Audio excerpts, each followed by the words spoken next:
then it could work out. Ooh. I think this is the actual start. I think this is what we're on about. Because we did start in towards the game, and we had guns from the rip, which, hey, we have no complaints about. But at the same time, we've got to have the pistol around. It's pretty, you know, some people call it RNG. I think that's cope. You know, there is strats behind the pistols. And let's see especially in our squad, they make a big difference, right? Like, you kind of have to respect it now. You have to say, all right, we actually have to put some effort into winning those pistol rounds. Yes, yeah. Because you lose a pistol round, a lot of teams like to force, lose a force buy. You get like 3-4 rounds down at that point. On MR12, that makes such a big difference. But we're finally live now. Tunisia taking on Morocco here. Tunisia start on that T side, Morocco on the CT side as we're in towards Anubis, the most T-sided map of all. Tunisia might want to try and do something. Pop flash doesn't work. Feno going to get a double to kickstart things. Beautiful way to go about it, but they're being flanked by Riglo, wants to fight, and it doesn't work out for him as Feno finds one more. Wow, what a round from him. 4 kills in total, that's really sick. The timing there for Tunisia was maybe just a little bit off because they actually had like a very clean run to backstab that setup, the forward setup for the CT side. So if they would have had the timing down, but I guess also Feno just landing those shots so quickly that it kind of blew apart the timing, unfortunately, for Tunisia. So, wow, okay. Now that we're live, maybe it does look a little bit better for Morocco. Yeah, maybe, you know, they were kind of just chilling out a little bit earlier. That's fair, that's reasonable. It, you know, too serious. More on the aim a little bit. Like a little bit live aimbots, so to say. And now they really are trying. And of course, good start. So, off the back of it, we are going to see a force fly come out from Tunisia. No bomb plant, not a huge amount of kills, but coming towards the Tech 9s, with a Mac 10 in play as well. Let's see what they can do with it. Bama spamming, trying to find that kill. Looking for the first, it's laboured, and he'll fall to the hands of Fales. Yeah, paved the way for a bomb plant here. Just coming up, and it's not necessarily that bad here. Bomb gets planted, but they should be able to take care of business in the middle of reloading. Going to get caught there by Kenji, so it's pretty expensive. I think for Tunisia, that's probably worth it. You get 3 kills, you get a bomb planted, you're going to be happy with that. But Morocco, they managed to save the day anyway. Yeah, exactly that. So a 2-0 start coming through for Morocco. Pretty damn good, man. I mean, for Morocco, they definitely come in towards this game as the underdogs. I don't think there's any kind of 2 ways about it. They're a side for us who, you know, we didn't get to catch in the qualifiers, but we just know how good Tunisia were, right? So I think in most instances, we would say one of the favorites in not only this tournament, but also in this game. So for the home nation, getting a 2-0 start like this is pretty damn good. And my assumptions, just based on them starting on the CT side, is that this is Tunisia's map pick. We don't actually know the veto just yet, so we're kind of taking this as it goes. But my assumption was, if they're going to be starting on the CT side, it's probably their opponent's map pick. So yeah, not a bad way to start off. No, we know how big of a difference you can make on Anubis. Having that early start and just getting off to a nice position on the CT side, it's quite valuable. Project Leal's coming out, just the 1 AK on Fales. Yeah, and a very much more slow approach here. I do like what I'm seeing from Morocco. Kind of mobile. You could see Nucleon is kind of, you know, hanging out between the B and mid. So he's like a very flexible player at the moment. Yeah. A little bit far back on the A-bomb side, but that's fine. Yeah, this whole setup seems very decent for Morocco, I've got to be honest. It does. Going to buy, of course, back in for Tunisia. The one thing that I'm keeping an eye on, there aren't really a hell of a lot of utility. 2 smokes, 1 flash, 1 molly. So most of that's probably going to be using an execute of some sort, and then it means they're going to be left with little to nothing in terms of util for a post-bomb. So they're going to have to take raw fights, and that is, I mean, so far not worked out. Morocco more than happy to fight themselves. Speaking of, smoke and molly being used here on the exit. Good util being thrown in, a pop flash as well to give them that space, and it has worked. Now they're out on towards A. Yeah, really a lot of space being created here. Potate, he's going to get that one, but Feno will take him down straight afterwards. He seems to be the dangerous player on the Moroccan team so far. Does peek back into it, but doesn't quite get that shot off, so bomb will go down. Like you said, no utility for the afterplant here for Tunisia. So 2 rounds so far for Morocco. If they can make it a 3rd one here, then they're off to a really hot start. They do have a defuse kit on Feno as well. He's going to negotiate that one very nicely. Takes down Nucleon. Suddenly it's a 2 versus 3 here. Sako up on the high ground, but he's a little bit overexposed. Leaves Feno alone to get shot in the back, and Tunisia, they're on the board. Yeah, nice round as well. Remind, just playing as that insurance policy, right? Coming in from behind, making sure that any sort of inkling towards a retake doesn't actually get the legwork that it wanted. So Morocco get caught. And that will be that 1st round for Tunisia. And maybe now where they can start things off on a positive note. Guns come out, a successful post-spawn, only 2 casualties too, so economy starts to build up. Yeah. All the kind of boxes we're trying to tick in a first true gun round go successfully. And that's all you can really ask for Tunisia. And now it's actually about building a bit of consistency, getting consecutive rounds on the board. And of course, it probably helps having Morocco's economy. So they should really tie this game up. And that's the compounding sort of damage from the previous round, where even though they lost to Tunisia, they still managed to do so much damage that the CT side of Morocco, you just can't really buy just yet. Oh, he was ready, but Sako, that is a sick shot. He's meant to go down. Like, Fala's meant to win that fight almost every single time. That's pretty interesting stuff here. The spray is good, though. Shadonj coming in will take a couple of good kills, and they're still going to get the bomb plant here. They should be winning the round.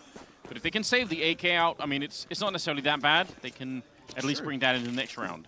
Yeah, an AK kept alive. Like, honestly, a small win in itself. Generally, on a CT side, these eco rounds, you know, you're expected to lose them like 98% of the time, right? We're being completely honest. No armor, barely upgraded pistols, right? We're not really expecting a hell of a lot. So you get an AK kept afloat, that's not bad. A, helps you build up a bit of stability in your economy. Maybe means in a few rounds' time as well, because somebody saves a gun, they don't have to reinvest, could be in an AWP later down the line. Small little wins like that.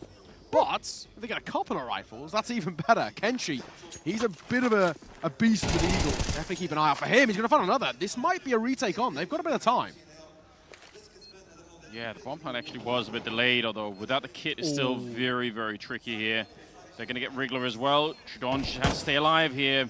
Don't fight them. It's not worth it. They have 10 seconds where they have to try and defuse it. It's very unlikely if you just stay alive for another couple of seconds. Nice headshot. I don't know if they have the time for it. They're going to jump straight down there. I can't believe it. That's like a 2 versus 4 that they actually managed to run back, and with just a couple of seconds left. Oh, no. 0.02. That's ridiculous.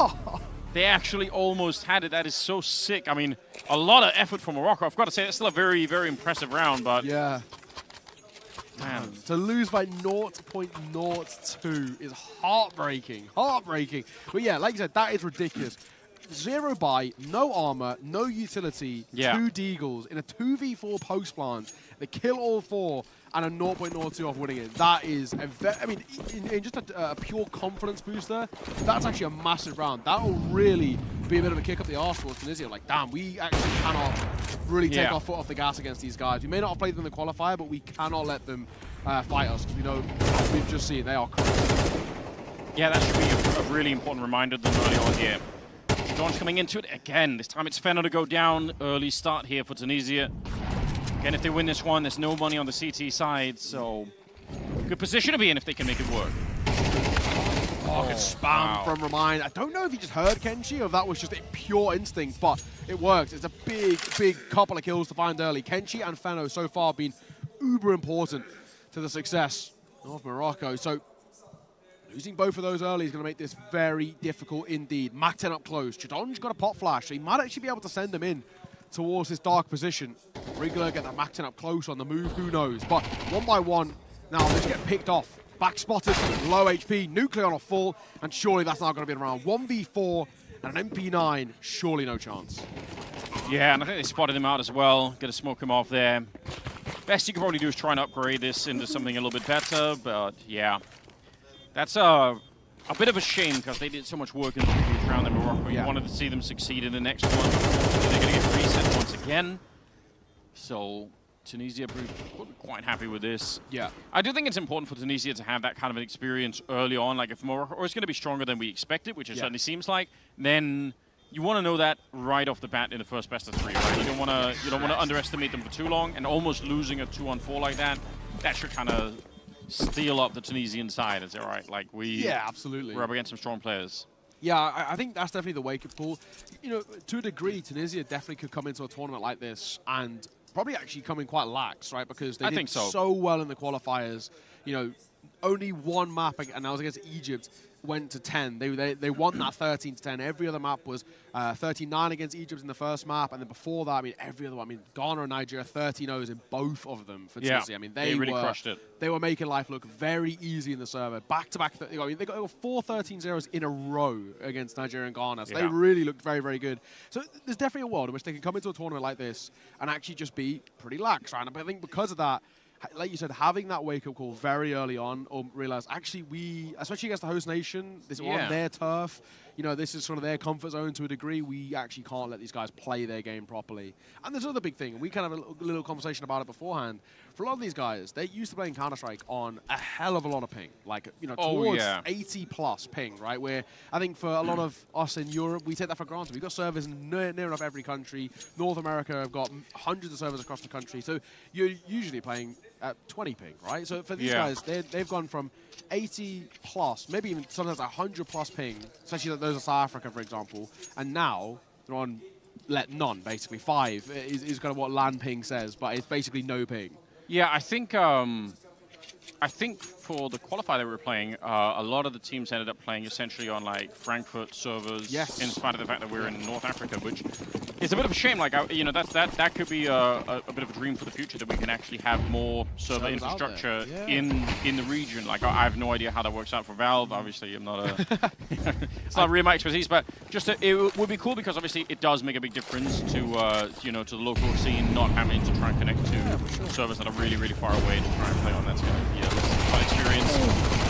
Mind, good flash around the corner there. It's a little bit of a team kill, but it doesn't really matter at the end.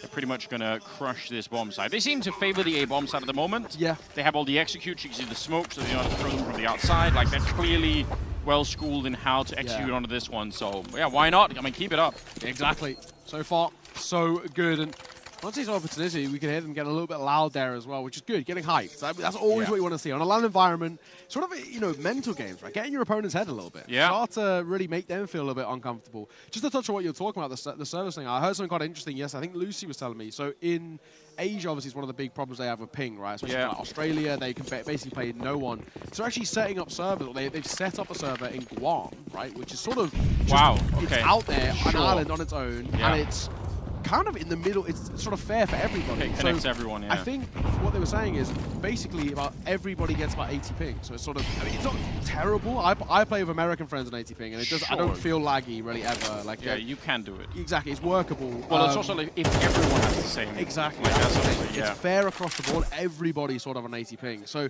that's actually quite an interesting thing. Maybe that could be at least the quick fix, right? Rather than saying like let's have servers everywhere. Maybe it's like let's centralize one server somewhere, and then everybody plays on this one. So I think as well, in a lot of other qualifiers, a lot of North African teams, or even West African teams, end up playing on Dubai servers. Again, it's still pretty far, right? So, and they're like 100 ping, and then that's the sort of middle ground for like the Asia sort of things as well. So Middle Eastern teams or North African teams sometimes play, you know, MENA.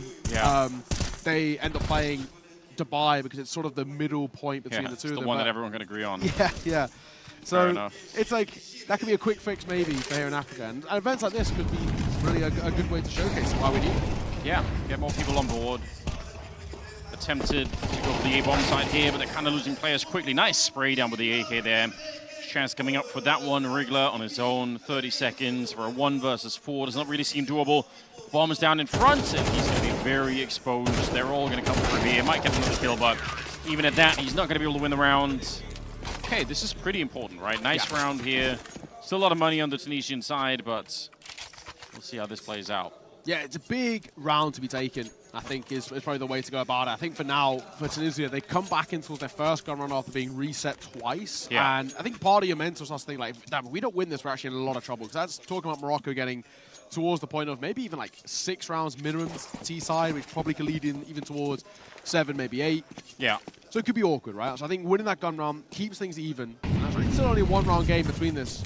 If they're able to go back-to-back in rounds on Morocco, they can put a lot of financial pressure on towards Tunisia, which actually could be them starting to take a lead. Yeah, that'd be sick. That would change our perception of the game maybe a little bit. Feno, it's going to be Kenji to start the round, taking on Fallas again. He's been very good, and that flash setup outside, I mean, it seems to be working for them. Pick a player up, put some pressure back on the Tunisian side. Pretty big gap there. You know, we've already seen they love the A site. Yeah. And I think for us, right, we're looking at this and saying, that gap there, that actually could work against them. Remind, finds a big kill. Kenji falling is always a help. He's got a very advanced angle, but Feno double backs and he'll find him. Wriggler gonna fall as well. This will make things a little awkward. 2 versus 4 Tunisia. Left in a tough spot. Bomb on their back, sure, but where do we go from here? Saka goes straight down. They're walking close to that B bomb site, coming through the dark position. 2 versus 3 at the moment. Is ready for it. Shadonj to get the spray on one. He misses the shot here, but Shadonj will keep it going. A sick triple for him, defending the entire CT force coming in. That's absolutely wild. Tunisia, they love that round, and it's going to put even more pressure on Morocco now, unfortunately. A little bit of a tight spot for them. Yeah, that's the sort of round that can really break the mental a little bit, right? You know, you've just got to a point where you've actually made this a competitive game, made it a one-round game. Economy, you know, on the other side is going to be a little fragile too, because you've making even the ones you've been losing, you've been making them expensive, so you know their economy's in a bit of a tough spot. They had lost that round to Tunisia, they're broken, and it will mean that there would have been a chance to maybe even spiral a little bit further forward, but not to be. 5-2-3, money now low as well. We've got Deagles out for the CT side, which granted, they've been pretty scary, the Deagles, so I'm not going to completely count them out, but a good start here. Yeah, they've been doing some pretty good work with it. Oh, I think he was turned around for his own flashbang there, unfortunately. Kenji showing up. Saka will get another headshot on Fallas. It's kind of starting to fall apart a little bit here. They're actually very efficient with the Deagles. It's Rigler and Remind to bring them around back in favor of Tunisia. The bomb going to get planted, but there is an AK sneaking around the back once that smoke. Oh, he's going to walk straight through. What a wild play. I can't believe he actually succeeded with that. Shadonj, got to be careful. Yeah, he needs to reload. I was going to say 2 versus 2 now, but those Deagles are absolutely wild on the Moroccan side.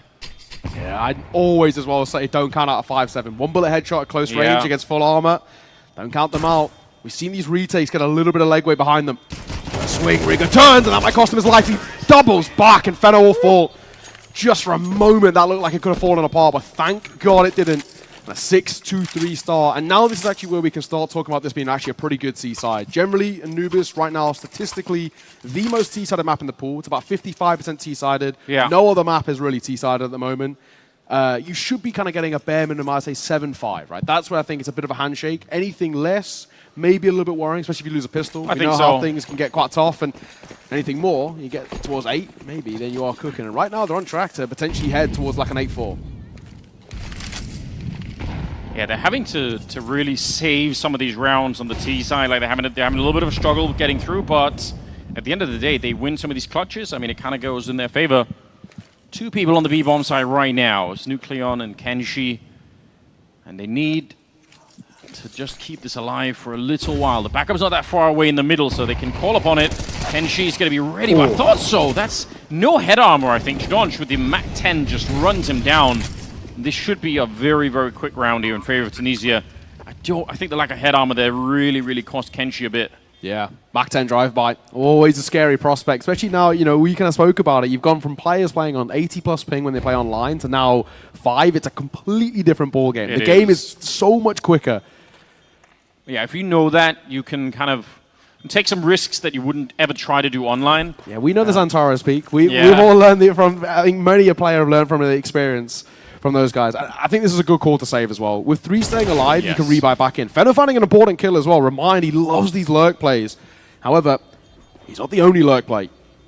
Ote going to make a little walk as well. Might try and find something. He'll get caught. So the save successful, and it is very successful. Make 3 kills at the tail end, keeping their money alive. And with 3 alive, that always means rebuy back in. No matter the situation you're in, drops can come through. So it's not really all doom and gloom. That's 7 for the T side already. That's not bad. Now I think no matter which way things go for the last couple of rounds, I think you'd be pretty happy.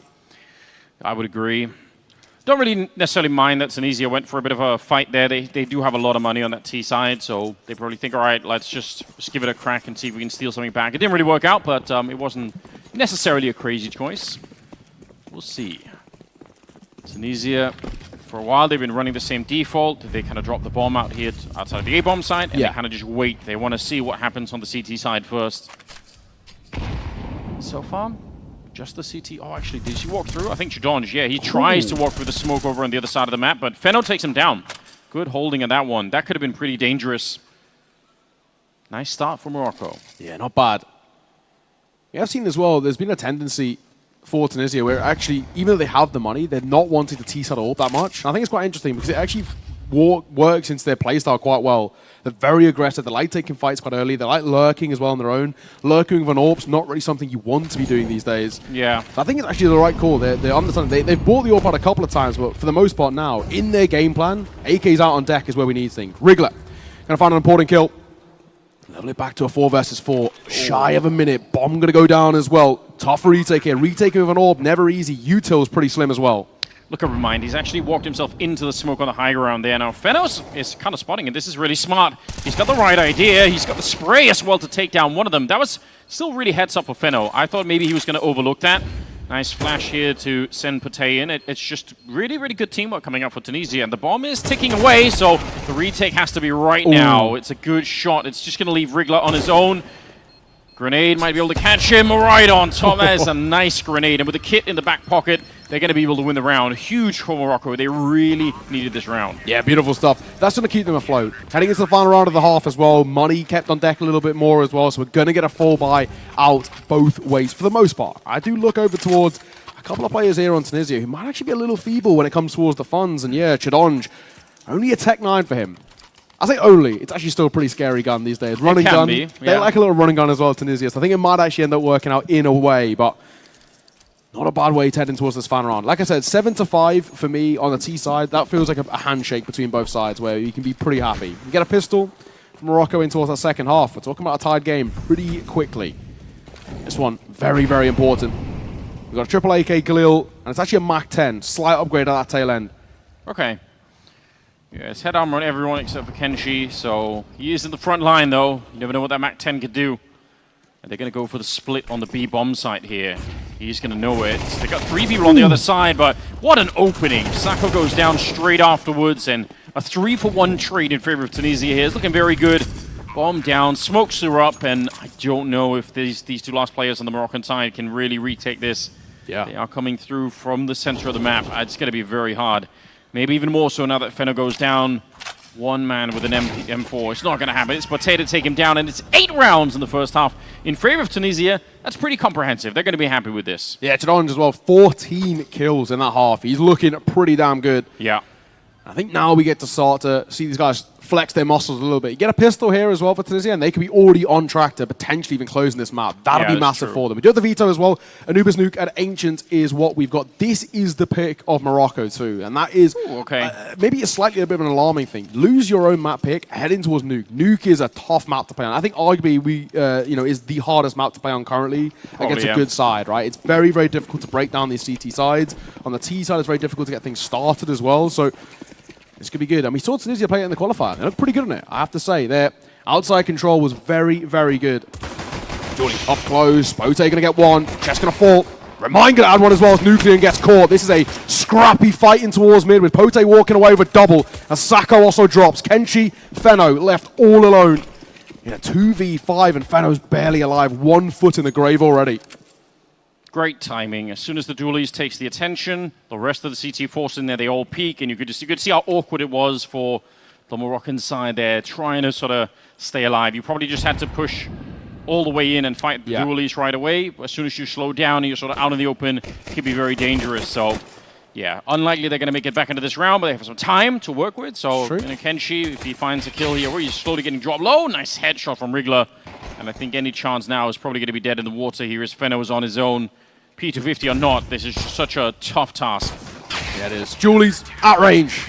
Fellas will see it off as Feno falls. He was so low. He was asking maybe just a little bit too much. 9-4. This is now starting to get to the point of damning. Hence why we came in towards this competition speaking very highly of Tunisia. They were great in the qualifiers. We already mentioned it. 4-0 they went through the qualifiers. Didn't drop a map. Only one map against Egypt went even double digits from the opponent. These guys were cooking all the way through. And I've spoken to some of the other teams, and they've all mentioned Tunisia. They said they're a little bit scared of them. So fair enough. Good chance they can make it to Riyadh at the end of the year. Yeah, 2 spots available. 2 spots available. Wouldn't be surprised if Tunisia is going to claim one of those. That'd be pretty sick. What an experience for those guys. Yeah. To represent their country at the final stage. Of course, they're going to be met with a lot of opposition too. We've seen some of the teams out there. Some surprises as well. Denmark didn't make it. I'm still a little bit sour about that. I'm not. They got crushed. Yeah. It was a rough qualifier for them because it was the Gaming Gladiators core. I mean, these guys were top 8 at a major only 3 months ago, basically. But it was, in all fairness to them, it was only 3 out of the 5. And they also then, immediately after the qualifier, made 2 changes. So I think it kind of felt for me, I think in hindsight, but a bit of a dead roster, unfortunately, where they Yeah. knew maybe change was on the horizon. Very low energy, unfortunately. Yeah. Of course, Sweden, the defending country at the moment, they won the last time around. Expecting big things from them, it has to be said. I've already, I think I've seen, it was on Wikipedia, the roster they're putting forward. Pretty stacked. They've got a couple of decent names. They know already? All right. I think so. That's kind of cool. But yeah, those guys, they were very, very good last year, so expecting big things. Deagle gets a team kill. Chadonge will close things out. 3 kills to his name and a P250 to round it out. 10-4, Tunisia. They're on fire right now. 6-round buffer zone they hold themselves over Morocco, and this gunman's got a hell of a lot of confidence that needs to come into it. We have to see Morocco find it. If they don't, they're probably in a lot of trouble. I mean, maybe even talk about Tunisia map point. Yeah, I think that's a good point. Like this first round has to be a big success. Yeah. Very curious to see if they're going to have the same kind of approach to what Tunisia had. Like, it was very structured. They had the executes onto both A and B bomb sites. Like, clearly, they've been spending time prepping. They're not just coming in here to play for fun. So very interested to see if Morocco is going to be able to do a similar thing. They've got the mid grenades here to burn out the front part of it. So that's already a good sign. Let's see if they could do more. They're putting a lot of pressure on Remind. He's actually reloading while he's turning the corner. That could be dangerous here. Nucleon and Sacco, both a couple of kills. And yeah, they're going to clean up the start of this round. Very aggressive for Tunisia, and they get punished for it a lot. Yeah, it has to be said. I think, for me, that feels like Morocco have really done a good job of adjusting, right? Because they realize that Tunisia are so keen to fight. They're so happy to get up in their face. Speaking of, both sides going to push the smoke and going to get away with murder. There's no way you should be getting away with that. But nade in hand, Nucleon will fall. But I think, like you said, right, they've kind of realized that Tunisia want to take fights early. CT side, but they're getting super aggressive. And because of that, all you actually have to do is just pump the brakes a little bit. Step back, hold, and just wait for them to overextend. And that's what happens. 3 fights taken in quick succession. And it will be a 5th on the board. And now, potentially, this is where we can see Morocco start to build up a little bit of a repertoire here on this T side. They have to get some consistency out. Still a 5-round buffer, but that's the first gun run gone successfully. And to make matters worse, the economy's a little bit rough over towards Tunisia. We don't really have a buy here. So we're probably expecting them to get a 6th too. They should. I mean, that would kind of get them, I think, back into the swing of things. Yeah. I'd appreciate that. Yeah, I mean, I don't necessarily even hate the aggressive attempt there for Tunisia at the start of it. Like, I think it can be a way to kind of almost get a knockout punch if you're just pushing into them and they're not really ready. Like, they're trying to get their first round on the way, but Morocco was ready. It's a good job on them. Now, the Deagles for Morocco on the CT side were pretty lethal. This time it's only the 1 Deagle on Fallas, but we'll see if they can do some damage with it nonetheless. They're going to lose Pate at the start. They're going to lose the MP9 there on Wriggler. So, again, Morocco just hanging back, waiting for Tunisia to come. Yeah. And that's, I mean, that could be a strategy for a long time. If Tunisia keeping aggressive, then, yeah, why not start every round like this if you're Morocco? Might as well. Yeah, and I think it's better than the other side, which is, you know, you don't really want to fight fire with a side who we know are mechanically so skilled. You don't want to sort of fall into their trap. So I do like this sort of adjustment coming through, and it's working. And we're seeing they're getting gifted kills. On this pistol round, not expecting a hell of a lot anyway from Tunisia, but I think if Morocco can keep this sort of tendencies up where the early to mid-round, where we actually say, let's just call for a freeze off the gates, let's let them push us, and let's catch them off guard. That's a really smart way to adjust to what is, you know, a pretty big temptation to fight. Nice find with the Deagle. Fenner will fall. Maybe an upgrade to be picked up there as well, but I don't think we're giving this a go. He's got armor, but the best thing you can do is just stay alive in towards the next, especially if you can pick up an AK. It's a small little win. It will be now a 6th on the board for the T side. Not a bad little recovery. And now we're talking about basically only 2 gun rounds being the difference between this being a 10-6 and actually a tied game. And a big open question about whether or not Tunisia are going to realize by now sort of what the strategy is for Morocco. Like, do they have someone with a little bit more experience, some kind of a leader here who's going to be able to say, wait a minute, guys, like we are being very aggressive and they're obviously waiting for us, so you know, we have to see if we have another layer of the plan here on the CT side. For sure. If they don't, then this could be kind of dangerous. Nicely done. That's actually sick. If he can keep it, still an open question, and it's going to be chance on the other side. Take him down. Okay, so no gun collected, but all in all, I think it's a whatever sort of round, right? Tunisia came in with such a minimal investment. Only one person had armor right at the end there. So I think it's one of those where we're not expecting a hell of a lot. Now, though, 10-6. Reinvestment coming back in from Tunisia, and we see the AWP out on the CT side. They didn't feel too keen about picking it up in towards the T side, but understandable. They played very aggressive. They were looking to take early, quick fights, so the AWP's not exactly the best thing for that. Now on the CT side, this might actually even mean Tunisia starting to pull the reins back a little bit and say, okay, we're getting caught off guard maybe a little bit too much. We're over-fighting. Let's try and slow things down a little bit. But maybe not with the MP9. A lot of small things happening in this round already. I think the mid player in Remind flashed over for the AWP to take the peek down in Dark. So like that's a little detail where like obviously if you just peek into that raw, as it were, with the AWP on the CT side, you could get beat by a T that's already there. So the fact that they had the flash from the middle, like there's a lot of small details to make you think, okay, they do have some good ideas about how to play this on the Tunisian side. I mean, it could have been a win there for Remind, but actually he's going to get out-dueled. That's an exciting start here for Morocco with the comebacks on. I mean, this is how you begin.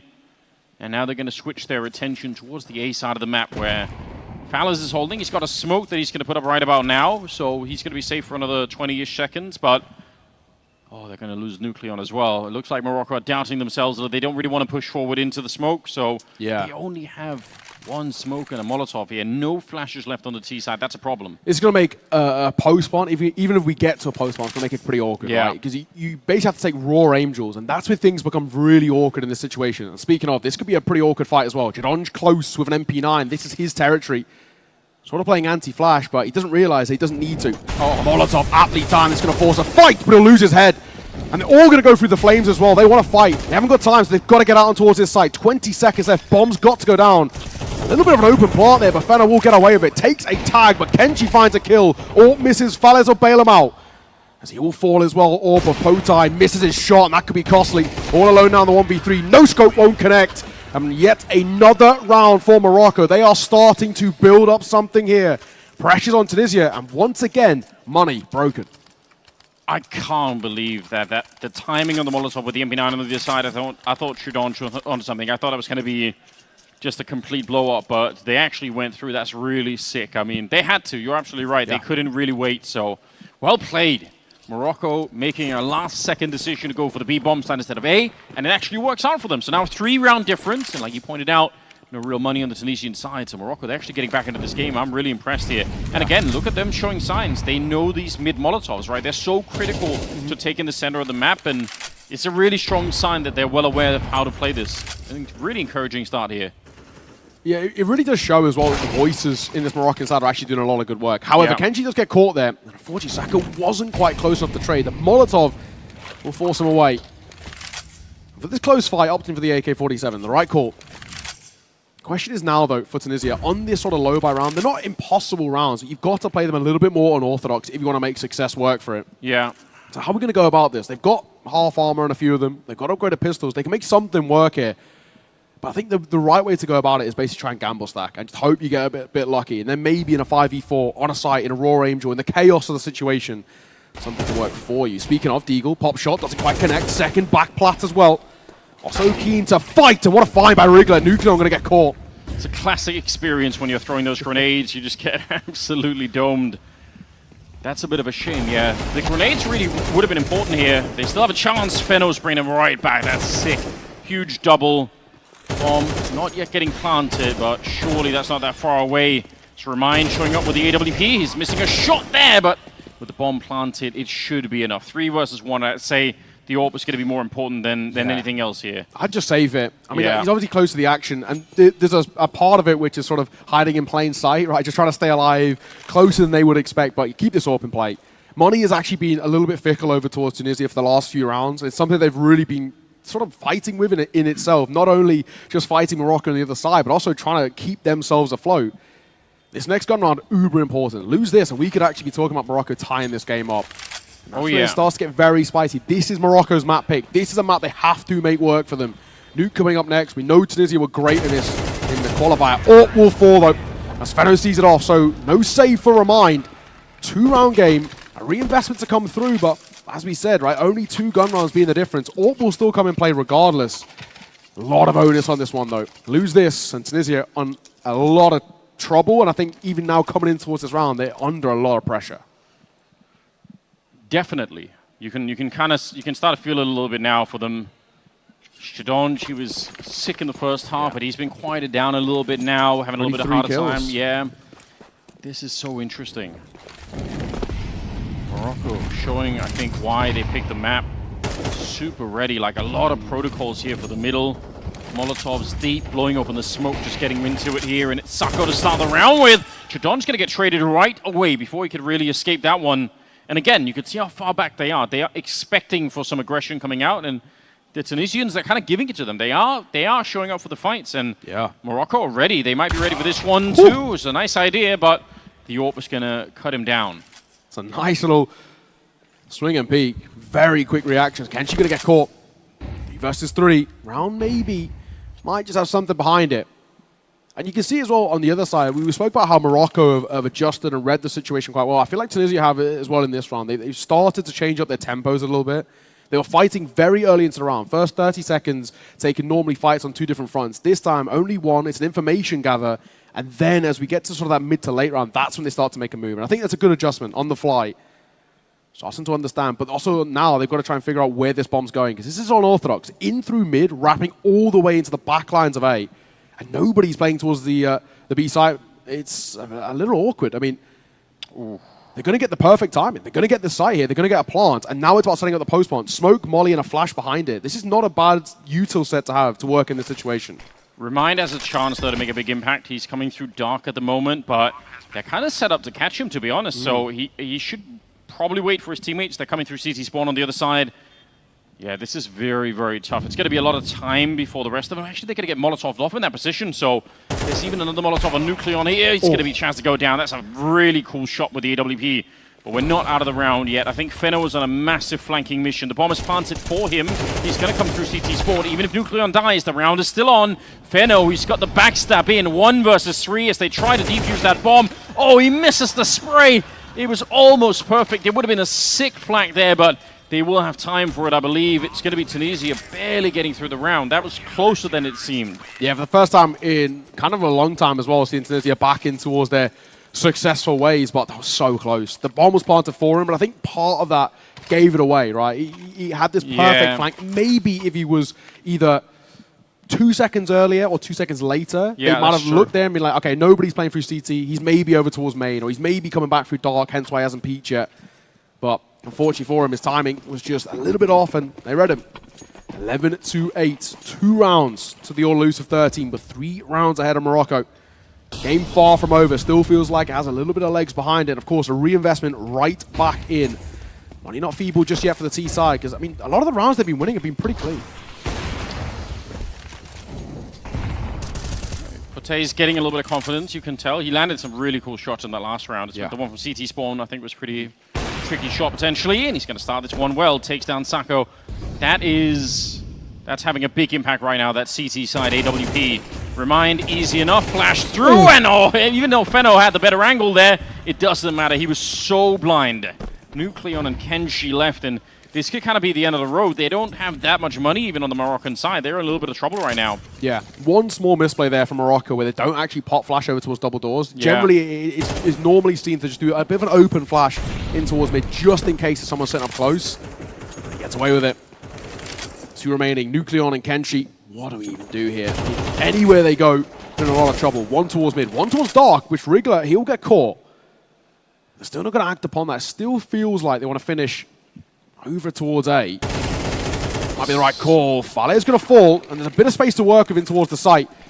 Some of the aggression here is, again, a little bit too crazy. Remind is going to show up. He's going to win that fight, but this is a 2-on-5 that's now turned into a 1 versus 2, and it's mostly because Tunisia are just very, very hungry to get these fights, which they probably don't need to, and it's putting it at a little bit of a risk here. The spray is good. 15 seconds here. Nucleon, you're going to have to get that bomb planted. Unfortunately, Chidon's just kind of close by, but yeah, he has to just hope that he's nowhere near enough to stop the bomb plant. There we go, out in the open. Nucleon spots it out. If he wins this one, it's a huge clutch for Morocco. That's certainly true. The spray is good. He gets the headshot. It's Nucleon in a 1 versus 2 to clutch it for Morocco. That's massive. A 2 versus 4 overall, or 2 versus 5 overall. Rigger gets caught in towards dark. They make a late round adjustment. Actually, let's double back towards A. Take a fight. It works, and 1 by 1. They get picked off. Tunisia, that's a bad round to lose. That's one where we show maybe just a little bit of a lack of discipline, and it's very costly, because this is where now Morocco can start to spiral in a positive way. Money, feeble again over towards that CT side. It's much harder to build up. So we've got a Hero M4, which is a loose term in itself, and a few upgraded pistols. We could be talking really about a 1-round game here. So this is under a hell of a lot of pressure. They are letting things slip. They're tendencies to want to fight are actually costing them a lot more than they're gaining. Oh yeah, like there's no really good reason why you'd want to fight that 2-on-5, except for the fact that you're very confident that you're going to be able to win it no matter what. But this time it absolutely blew up in their faces. Could easily cost them the map here. Absolutely. Only 2 kills. Potai, Vale's both going to fall. I guarantee as well, the worst thing about those kind of rounds is you know instantly when they're over, you knew. Like it's not like it's not like if we interviewed them afterwards, they were going to say, "Oh, we didn't really know." Like they're gonna, immediately when you lose, you're like, "Why do we keep on fighting?" But so it's painful emotionally, and what it means is also it could even jeopardize the second map because you're going to be coming into it if you lose this one thinking we had a clear one-way to win that first one. This could be a 2-0 thing, but now instead.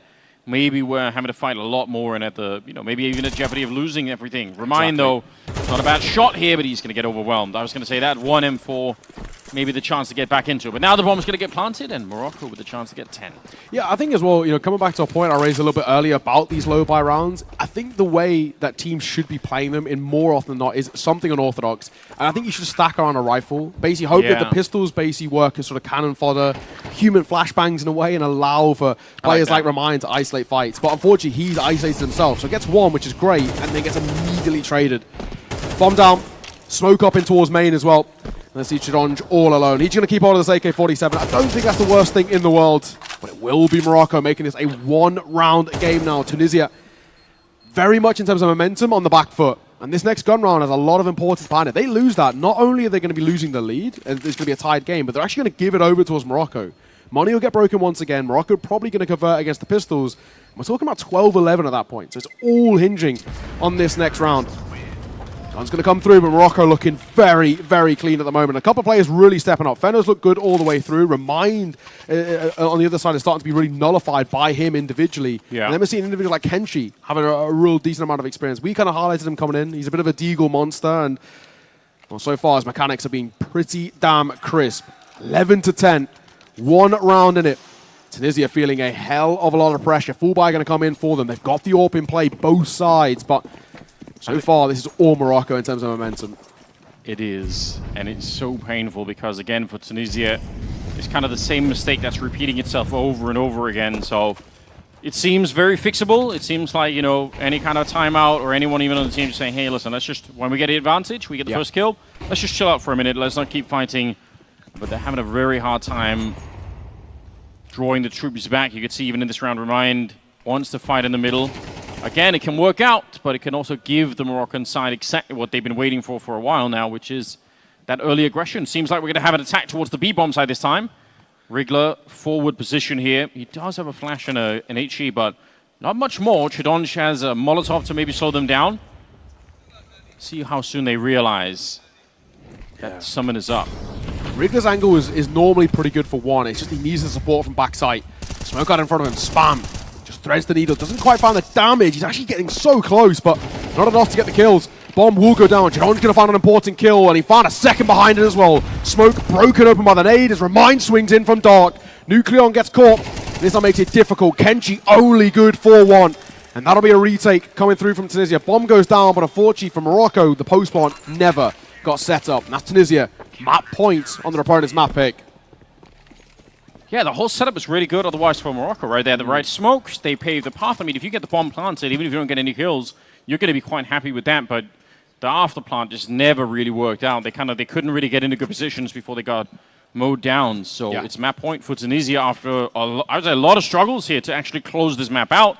They have 2 chances right now where we get into overtime. Yeah, and Morocco joined a very kind of exclusive list of teams who've been able to take this side to double digits on a map, right? Basically, barely anybody was able to do it in the qualifiers. These guys dominate all the way through, but Morocco, it's looked like they've had a lot of control. But Potai with the AWP, gonna find Sacco.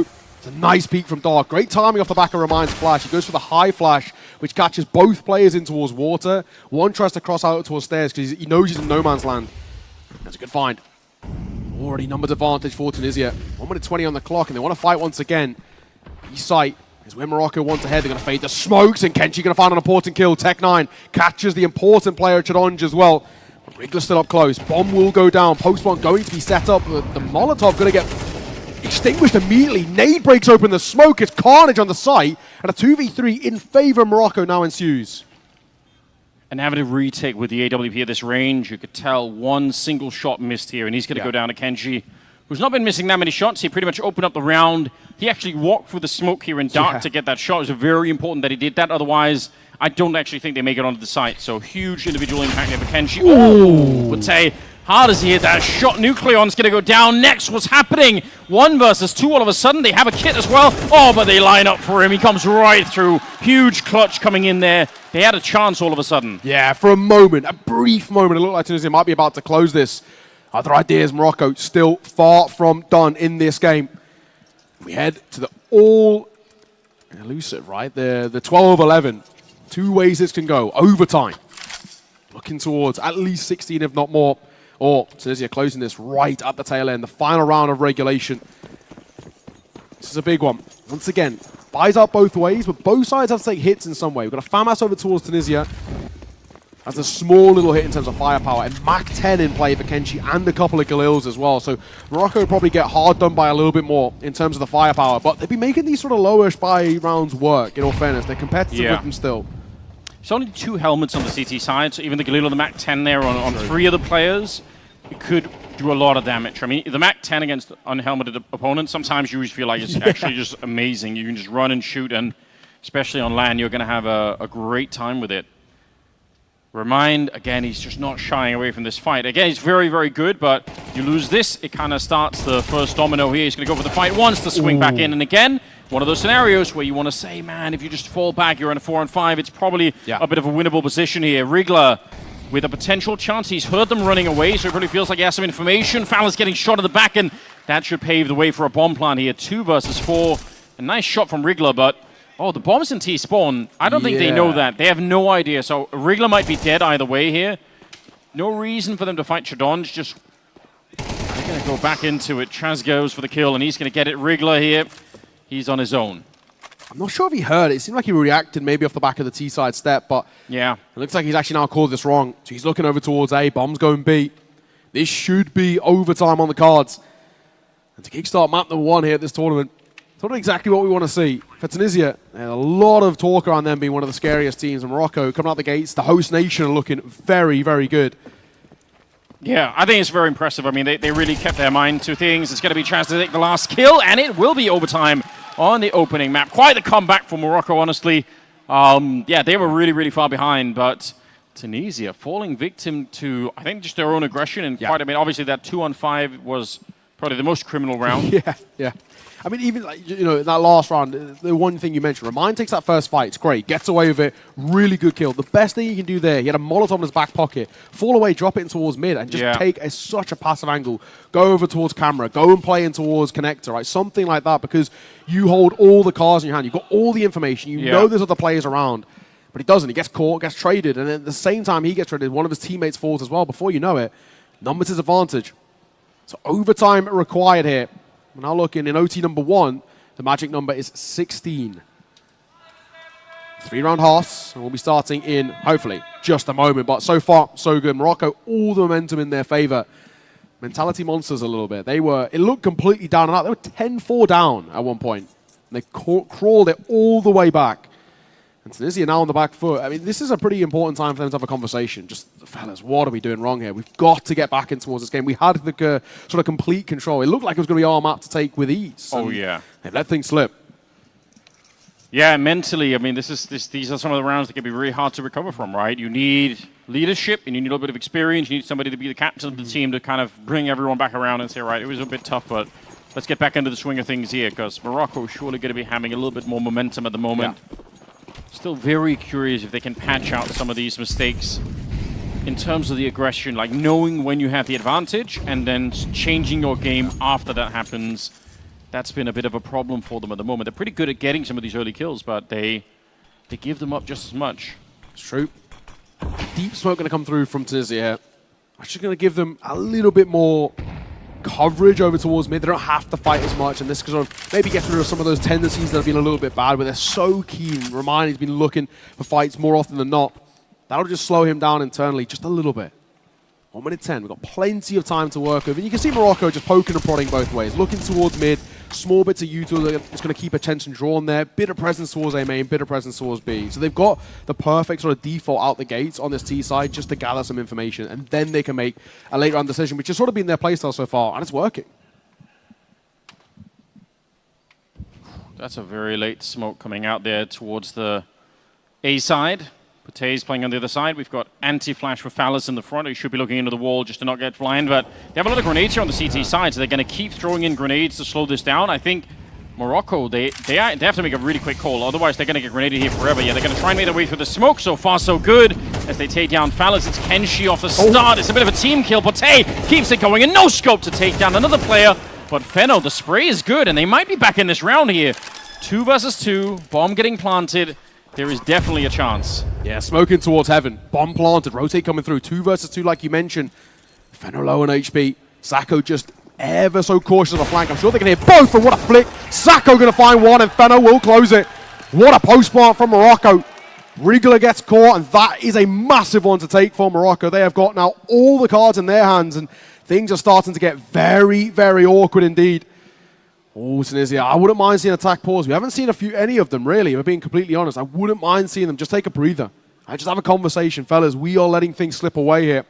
This is their map pick. You don't want to give them an advantage out the gates. First best of 3. This is the group of death we mentioned. You know, 3 out of the 4 teams in this group are all basically of the caliber that could go to the World Esports Championships, right? So, you don't want to let any best of 3 slip.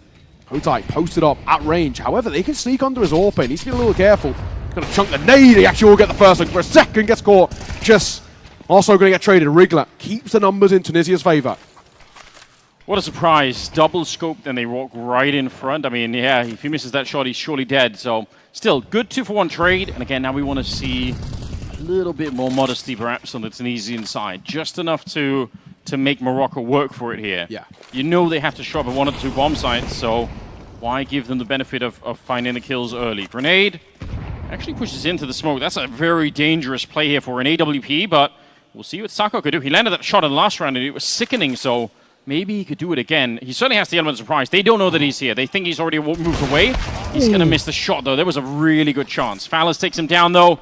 Feno might get timed here. It's Rigler nearly with a double spray down. And now 1 versus 3. They should win every single time, and Phallus will make sure. So Tunisia win a round here, finally in overtime. Yeah, time things up. 13-all. 1 more round left in this first half of overtime, and it's still deadlock between these 2 sides. Neither of them in terms of control of who's really got the grasp of momentum. And a tough spot that we find ourselves in. If Morocco go 2-for-1 in this OT, I think they've got a really decent chance. It feels like a lot of the errors that were creeping in towards that first half sort of feel like they've been patched up. They're starting to play with each other a little bit more. The teamwork's been very solid. All these small little things. Onto over towards double doors, that'll keep remind. Sort of posted at bay, but no wants to fight. He's more than happy to do so. Hotai going to take a tag. Sacco going to find that first kill. That's massive for Morocco. And Kenshi going to add to it as well. He's gone out though, and he gets caught. Chidonge, a double. Timing could have been better. Knife in hand, Kenshi gets caught. Yeah, he brought them back into it. Remind, Sacco goes down on that AWP, so Nucleon and Feno left, and one of them pushes right through. That's actually really sick. Takes down Chidonge, and suddenly we're back into another 2 versus 2 here. Where's the bomb? Currently stuck towards T-spawn, you're right, but there's so much time left. Like, this could even be very confusing for the CT side, because they might be trying for a retake that they don't even need to do at the moment. They might themselves get caught in a very weird position. Phallus, he's towards CT spawn at the moment here. 50 seconds, yeah. I like the fact that they're both going back to do this, because there could be a CT hiding. They're going to get behind them. They're going to spot them. Remind, he just pushes all the way through. Came through dark, wraps them towards side. It's probably common over towards Phallus and saying, they're not here. They've got to be making a move somewhere. It seems to work out well. Feno left all alone. 1 versus 2. A lot to do and not a lot to work with. Time starting to tick as well. 30 seconds on this clock. He's half HP, and Tunisia looking pretty healthy. Yeah, they are. He has no idea where the other CTs are, so he has to just kind of check everything, walk it through. It's a very, very tough clutch like this. It just is. At some point pretty soon, he's going to have to make a run for it and just cross his fingers that no one's nearby. And you know what?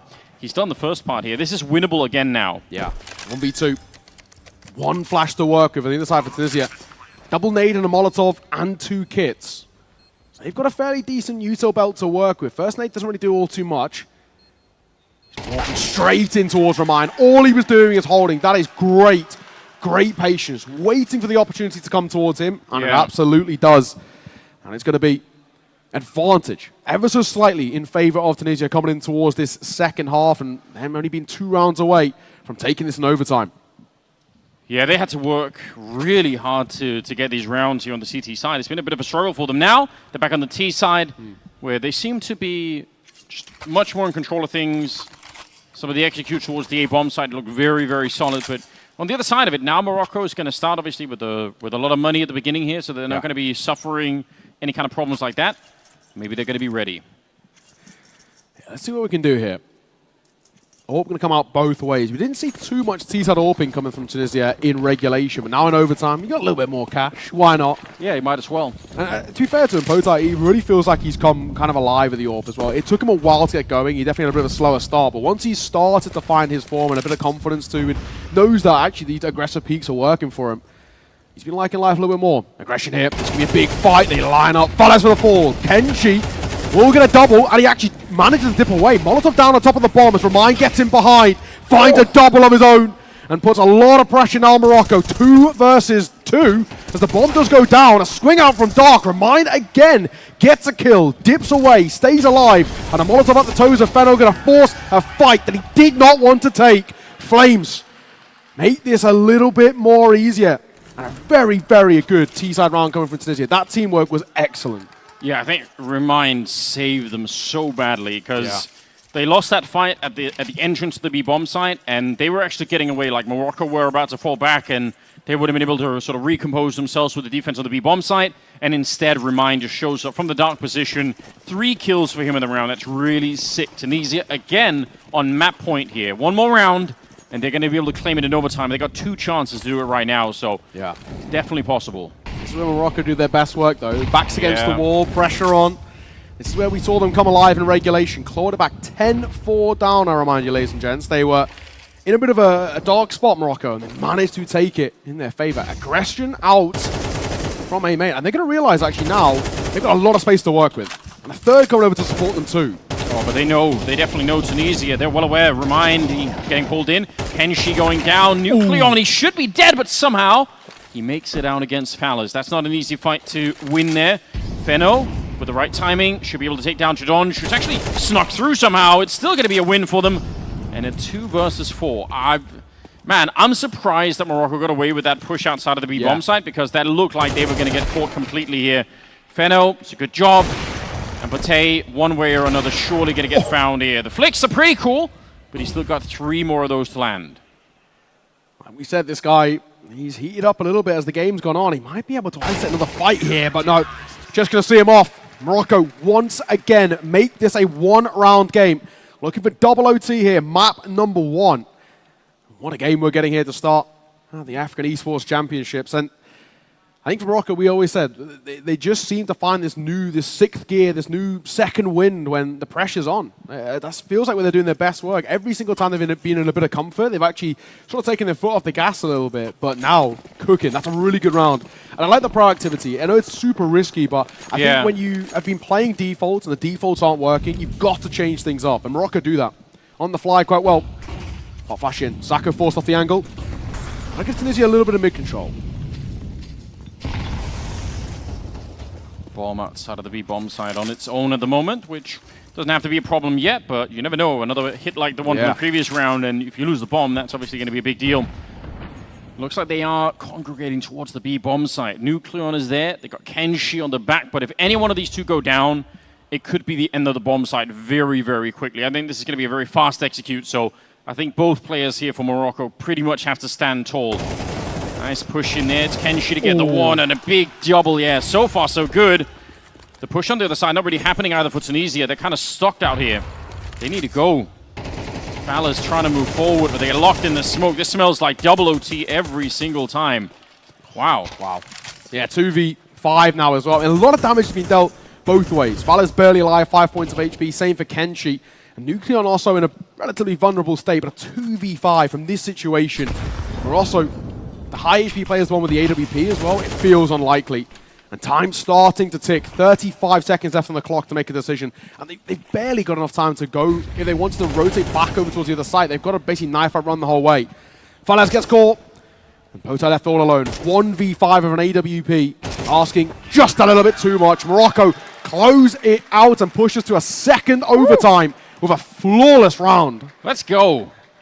Chaz at the end, he is actually super come alive. Like, he was very quiet at the start of this series, but towards the end, he's absolutely stepped it. We see some good mechanics on him as well.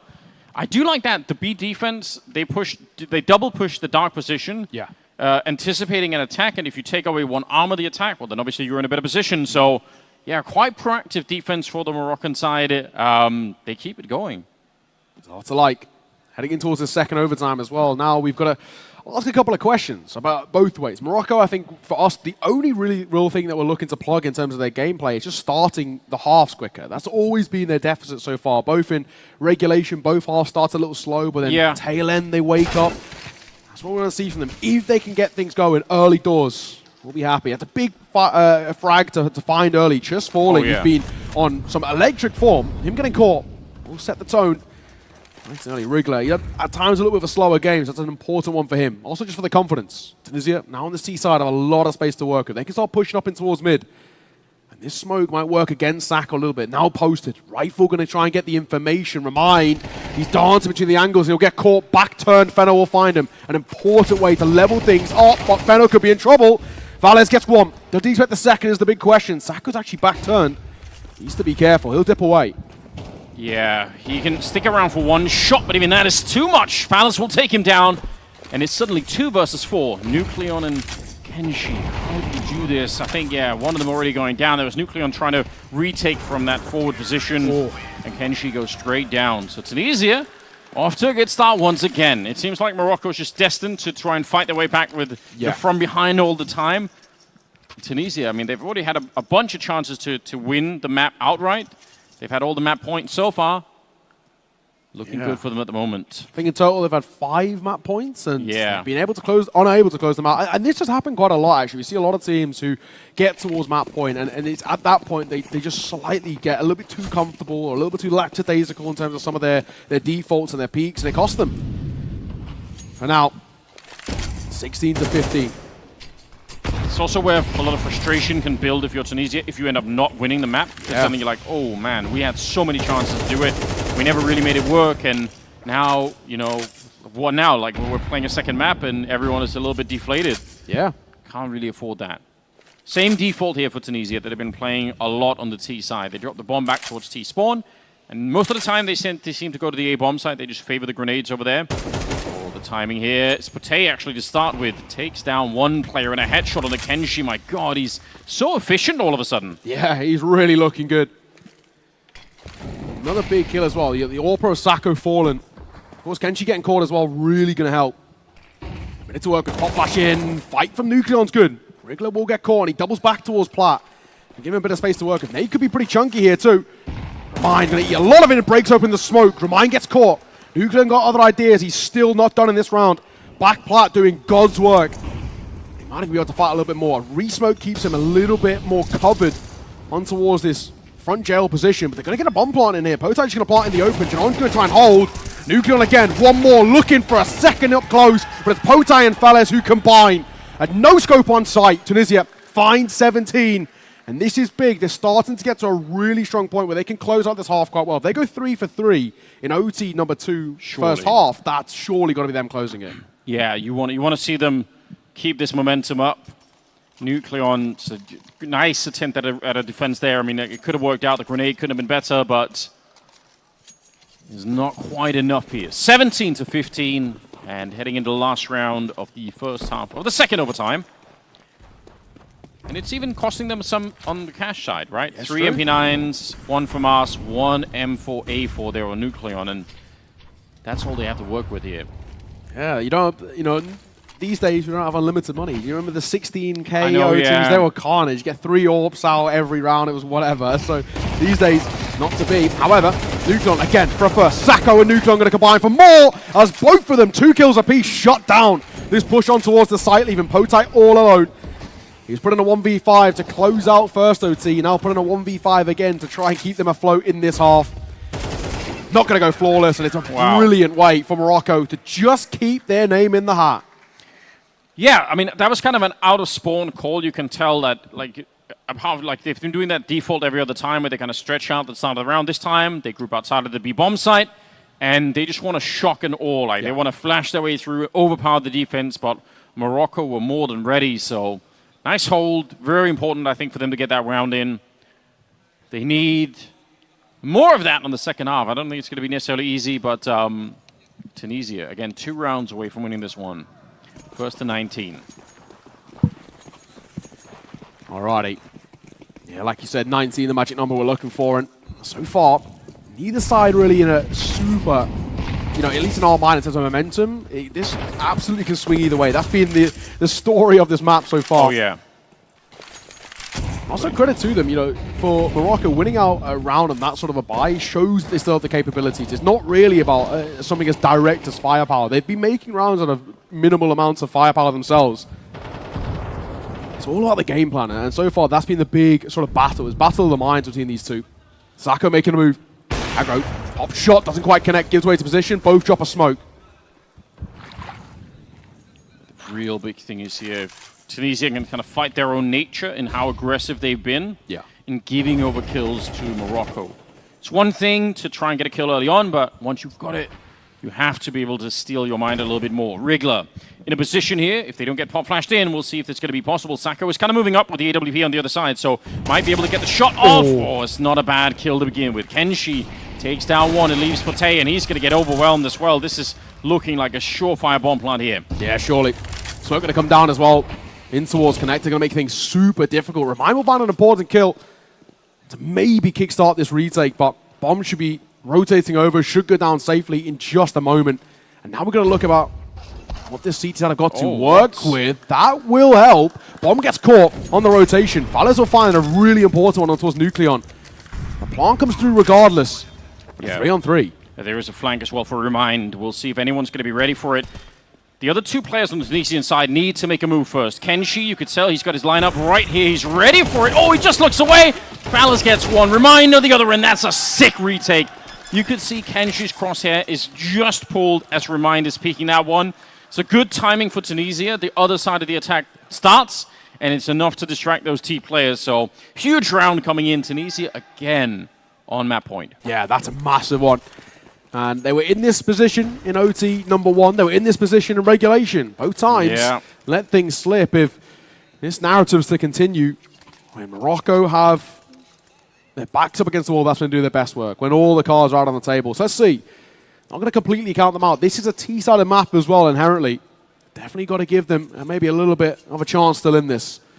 But 18-16 Tunisia, they have been desperately trying to close out this map. Multiple times they've had it. This is now going to be their 6th map point to try and see this one off. Of course, this is Anubis, which is the pick of Morocco. And up next is Nuke, Tunisia's pick, and if we need it, Ancient Hour Decider.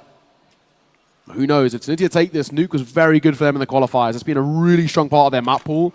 And it's a very difficult map to play. If you're not ready for it, and if you don't have the right defaults and set strats and stuff, you're going to struggle. Simple as that. Yeah. Yeah, it's so many challenges across on both sides. And if Tunisia are going to be aggressive again, you can very easily kind of lose control over where the CT players are on a map like Nuke. So absolutely. Yeah, curious how that's going to be playing out. But a bit of a timeout here. Maybe solve a big quick tech issue before we move on. Tunisia, 1 round out of the next 2. Like you said, they've been here before, so not able to close out the map just yet. But that last round does give you a little bit of hope. That's not necessarily an easy 3v3 to win in the afterplant, but they did it. It's true. Very, very true indeed. A couple of players have really been stepping up. Chus, Feno, Kenshi, all a great run out tip for this T side. 28 kills is not bad at all. Other side too as well. We got a few in particular. I mean, Remind has always kind of been the consistent factor. We kind of mentioned his name coming in towards this as well. He was brilliant in the quals and definitely a name that we look towards in this tournament. Potentially even be one of the players as a whole to keep an eye out for. And so far living up to that. And Chidonj as well. He was a little bit quieter in the quals, but he's looked all right so far. Looks like Tech Balls is done though. We're on the way into what potentially could be the final round here. of this map number 1. We've had a marathon to kickstart things. Between these two sides were so evenly matched. This could be where it all comes to a close. Yeah, what a pleasant surprise. Didn't really know necessarily what to expect out of Morocco, but so far they've definitely impressed us here. The timing, Fallas can't really get the rifle out. Good flashbang for Sacco to set up Kenshi to get the kill. So 2 in the start here for Morocco. It's looking very solid. Wriggler's going to go down as well, so almost locked in from the start. Yeah, feels like it. First sort of 10, 15 seconds, this round's basically concluded. And once again, these are these small little discrepancies that we've been talking about. Tunisia's willingness and want to fight so early into the round is actually costing them a lot of space. And it's a good little mid-round adjustment there as well. The rotation comes over from Tunisia, so Morocco double back and go to the empty bomb site. They heard them rotate, so they're like, why are we even going to fight them? We don't need to. Bomb goes down, smoke's behind it, Molotovs as well. This one is done. Jadon's going to get caught in the back lines by Sacco, and he's remained all alone. An AK-47 in a 1 versus 5, where, I mean, they haven't really, they've done 1 point of damage. It's not going to happen.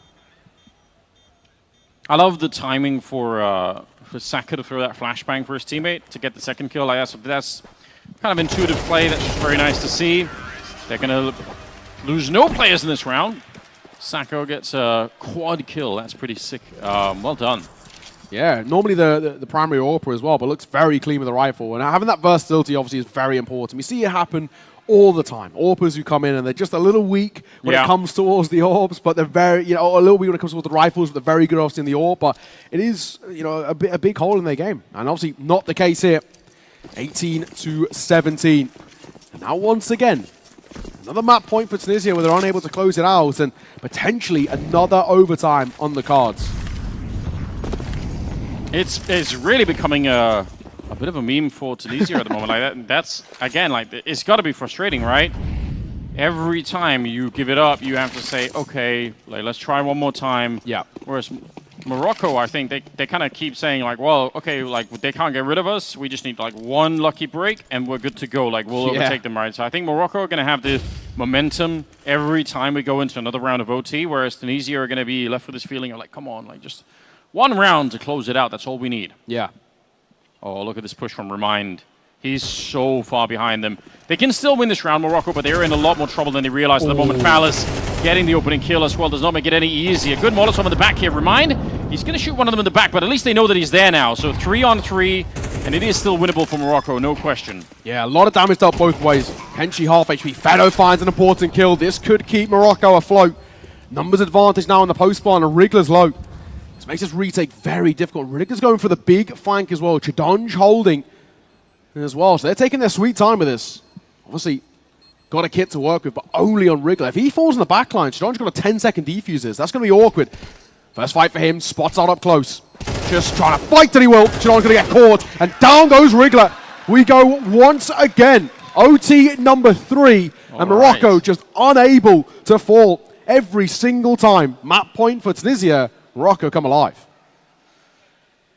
I think a tendency that's really developing right now, you could see it in that 3v3 when Remind, like, he's pushing so far ahead of his teammates. Yeah. I think he might have the kind of mindset right now to say, well, listen, if we're going to close this out, I'm going to be the one to do it. Like, I have to find a way to get through, which in a way is admirable, but also it can be very dangerous, right? In that kind of moment when he pushes through, he dies. Yeah. The round is almost done right then and there. Like, the 2v3, very, very hard for them to retake. So, bit of a shame, really, because, again, they have the opportunities. Like, they're putting themselves in good positions, but they're just not quite getting over the finishing line here. Yeah, if I'm right in saying, I think that's their 7th map points they've been unable to convert. Yeah, that's crazy. Yeah, pretty tough. Pretty tough indeed.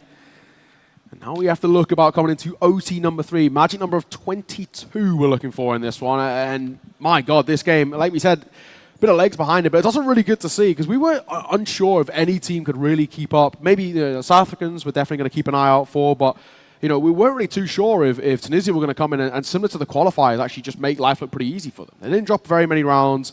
Nobody was able to beat them in a map. Only one team got 1 map against 10 rounds against them. I mean, they were pretty unstoppable. And there was a world in which they could have come into this qualifier on a LAN environment and done more of the same. Yeah. So immediately out the gates, this Moroccan side looked really solid. I mean, the start for them on Anubis was really sick, right? Like, it looked like they really were running away with it for quite a bit there. But, yeah, some issues finishing what they started here. Remind has got 30 kills, and so does Kenji. So, battle of those two titans at the moment. Yeah, it's an interesting time we come in towards. Once again, the 1 point I brought in towards the last overtime, I'll bring it in here. If Morocco can start off a half well, I think they're going to give them so much leeway. It's the only issue that we've had with Morocco for the entire game so far is they just take a little bit of time to come alive. But when they do, they actually do feel like they're better side on the server.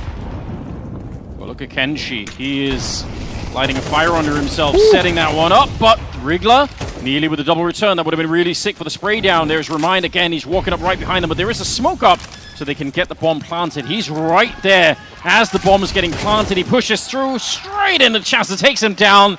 Sick timing. If he would have still been planting the bomb, it could have been an absolute chaos there. But again, it's Remind pushing before his teammates, right?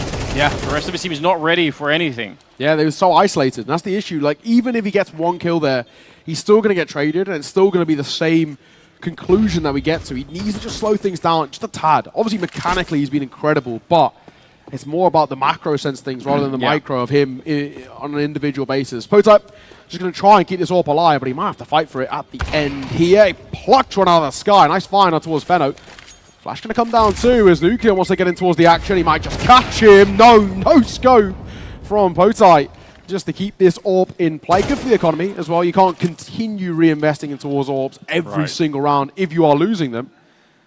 So at the very least, that's solid, but good round. Nonetheless, T-side starting the way you'd want. A nice aggressive play coming in, a post-one that wants to take fights off the gate, and that's exactly what we want to look at. Alrighty.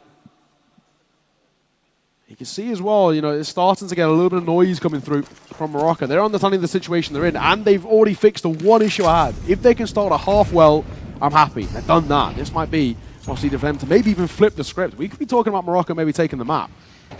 Yeah, that would be, again, heartbreaking for Tunisia, no question about it. All right, attempting a little bit of a boost here. They decide to call it off. Boosting in CS2 could be somewhat dangerous at the moment. You never really know what you're going to get.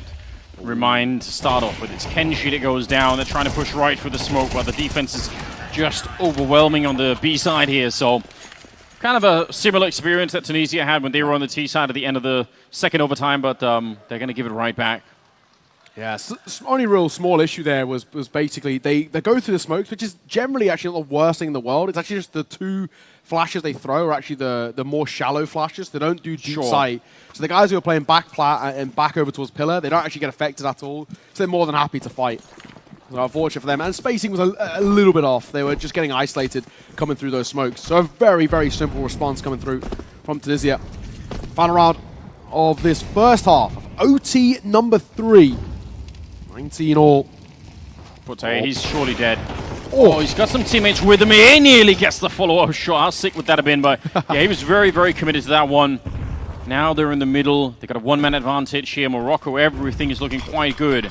They can even afford to slow this down. Although Sacco is kind of pushing in front here. Almost, I think, flashed himself on that side. Fallas there. He's in some trouble. Reloads coming through. Pistols out. Fallas, he has to finish this kill. He's running right back into the rest of Morocco. And all of a sudden, they've got a two-man lead and a bomb plant surely to follow. Yeah, exactly. V4. Quick spawn to work with. Smoking towards camera to stop that rotation coming through. Wriggler going to find a quick one, though. We'll bring the numbers a little bit more level. Flash over. Nade on towards the smoke. We're going through it. John's going to get caught. And so does Wriggler. Morocco, advantage. Heading in towards the second half. 2 more rounds is all they need to take their map pick. This has been a back and forth game, but for the most part, it's always been Morocco playing catch up. Now the script has flipped. Morocco in the lead. It's Tunisia trying to catch up, and maybe that pressure might not be something they sort of survive in.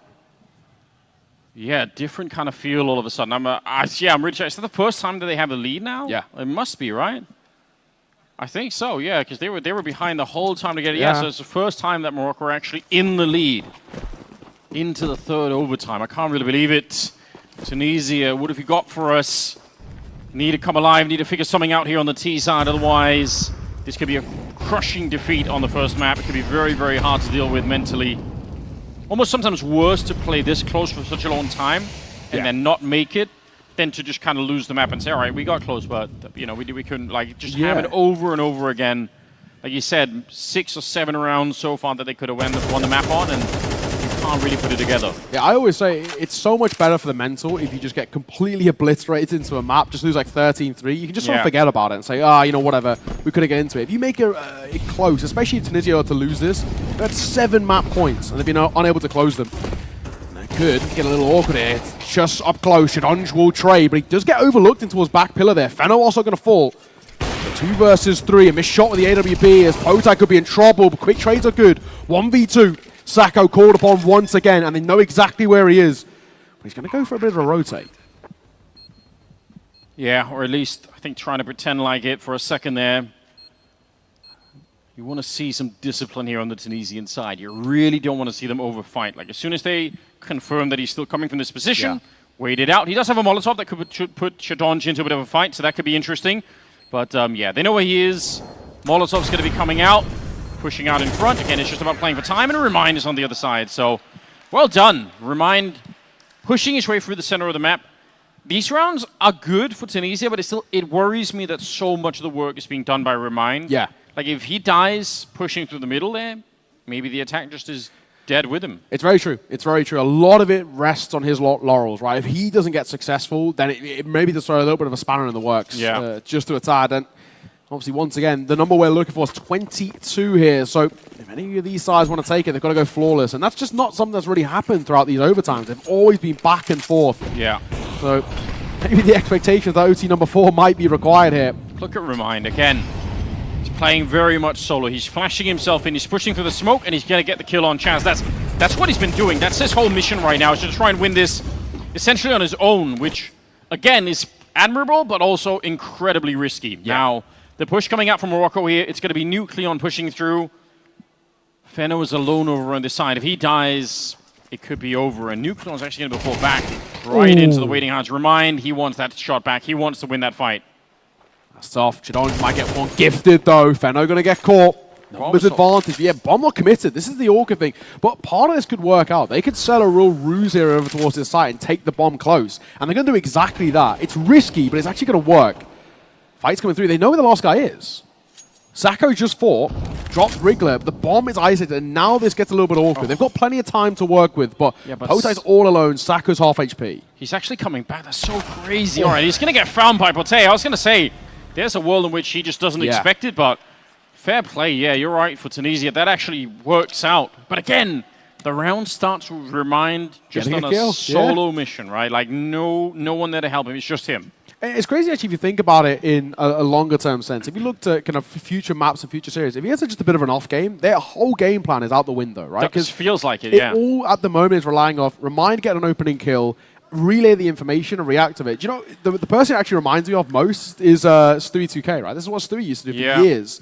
Why he became one of the most prevalent players within North America, one of the most successful players ever from the North American scene, was he was uber aggressive, used to get a lot of information early, and basically be a secondary caller in every team he played. Hence why he ended up becoming an IGL a little bit later down the line, because he used to relay so much information from getting so active, whether it was CT or T side, didn't matter. And Remind, I feel like, is doing a lot of the same sort of work here.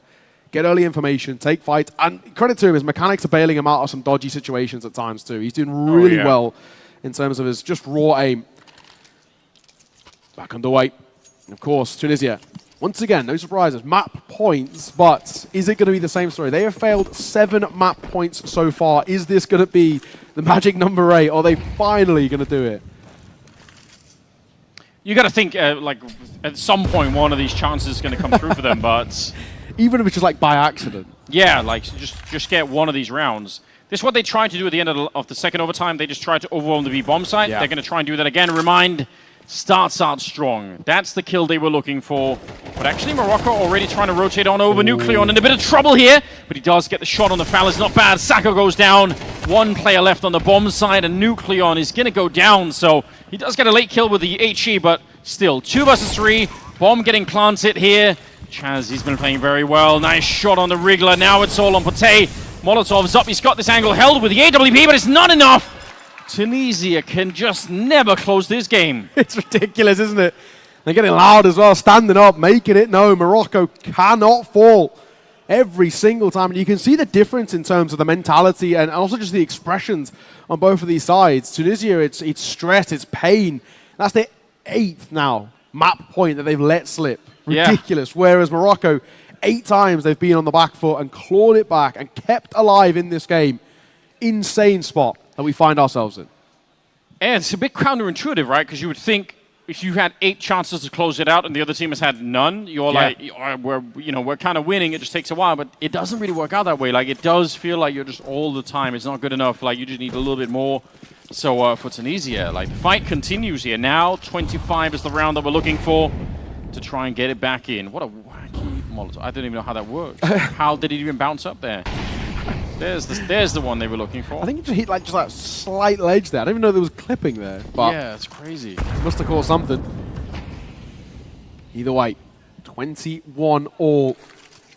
What an insane spot we're in. 25, of course, now is where we look. First fight, Remind just dry peeking a smoke, and that's where you get punished. He's been getting away with a lot, right? Maybe even too much. And now finally he gets punished for what is just inherently over-aggression. Yeah, and again, like, his team is on the other side, but they're not, like, you want to see them throw some flashbangs, like, try and take some of the attention away so that the CTs are under more pressure on the other side, but yeah, we'll see. They push on through. Wriggler going to get a couple of kills here. Spray down's actually more efficient than I thought here. At least the bomb's going to get planted, but is that enough? Yeah. 2 versus 3? I don't know. Oh my god, they're gone. He ran all the way. Sacco just gets out of there. He got spotted, but he wants nothing to do with that dark fight. And it's going to give Pote actually a hell of a lot of information. He knows he has to be flanking now. They have to know this. There's no way he's going to wrap all the way in towards mid. It's too long. So he has to be coming all the way back through main. Pote. Aptly timed smoke, in all fairness. Flashbang going to come over towards back pillar. Nobody playing back plat. Oh, it's team damage as well. As Wriggler finds one, looks for another. He'll get caught, puts it all on the AWP once again. Pote, he's been in the situation a couple of times. He's normally unable to see it off. That time, a double from the AWP to close it. A couple of times he's been called upon, and unfortunately hasn't been successful. That time, different story. That's kind of a sick round for Tunisia. Didn't look very winnable, losing Remind at the start of it and having to push into a well-defended bomb site. But I mean, Wriggler, great couple of kills for him, actually paving the way. It's pretty important. Bit of a tech pause here, so before we get back into it, but yeah, it feels like what's happening, just mind reading them, but it looks like for the Tunisians a lot of the time, it's probably Remind calling his own round. Like, he's just saying, let me open up and then we'll do something after that. And exactly. That's good if he can make it work, but if he can't, man, it's going to be tricky. Yeah, some Tunisian fans here, I'm sure. They're gutted in terms of how some of these rounds have gone as well. There have been so many chances to close this out, and unfortunately, every single one in terms of getting the map, that final hurdle, they just cannot seem to get over. As you had this little tech pause, hopefully we get back underway in just a moment, but it's been a great game so far. What a way to start off the African Esports Championships as well, right? We've got unexpected triple OT, ridiculous marathon of a game as well. This is only our first best of 3 of the day. We've got another one coming up after this, and this is only map number 1 too. We've basically had 2 maps worth in just this one map. Yeah, putting in some work early on. It's good.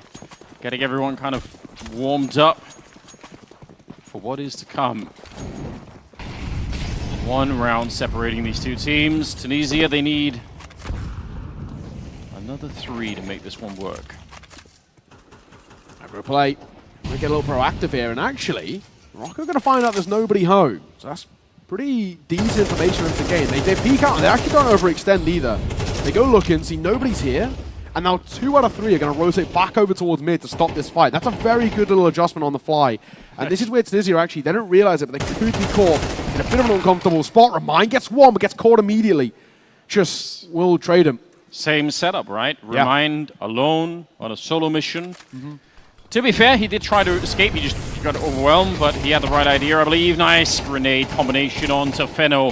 The Molotov and the flashbang just absolutely clears him out. Well done, Tunisia. The rest of them really picking it up here. That's what they've been looking for. And Sacco, you should probably save this AWP. The chances of doing the 1v4 here is practically 0, but looks like he's sticking around for it. They don't have a lot of money either on the Moroccan side, so that could be very costly if they lose this AWP. Yeah, just stay alive. I mean, there really doesn't feel like any point. He's got to have a look in, at least a little bit, but, I mean, I just feel like this is going to fall here, and then they're not going to have an open towards the next unless he calls for it. I think finally he's realizing, I say that, he actually goes in for the heaven peak, and now getting away alive might be tough. He just about escapes. for Sacco. He sticks around to potentially try and make this a little bit expensive. It's not going to be the case. They're hunting, and I do not blame them at all. He might just escape, potentially. There's going to be a bit of a fight, but he falls back over towards the site, and that is fine. So the AWP stays in play, and at least they'll have that to work with. If he had fallen, their money's in a really troublesome spot, where we're talking about actually, even still, there might even be like a Fan Master or an MP9 if they want the full belt of util. That's going to be a little bit uncomfortable, but still. 23-21. Tunisia, once again, starting well in towards each half, each separate overtime. But it's not about the start anymore. We actually don't really care about the smart. Yeah. It's about can they close it, which they have failed to do so far 8 times.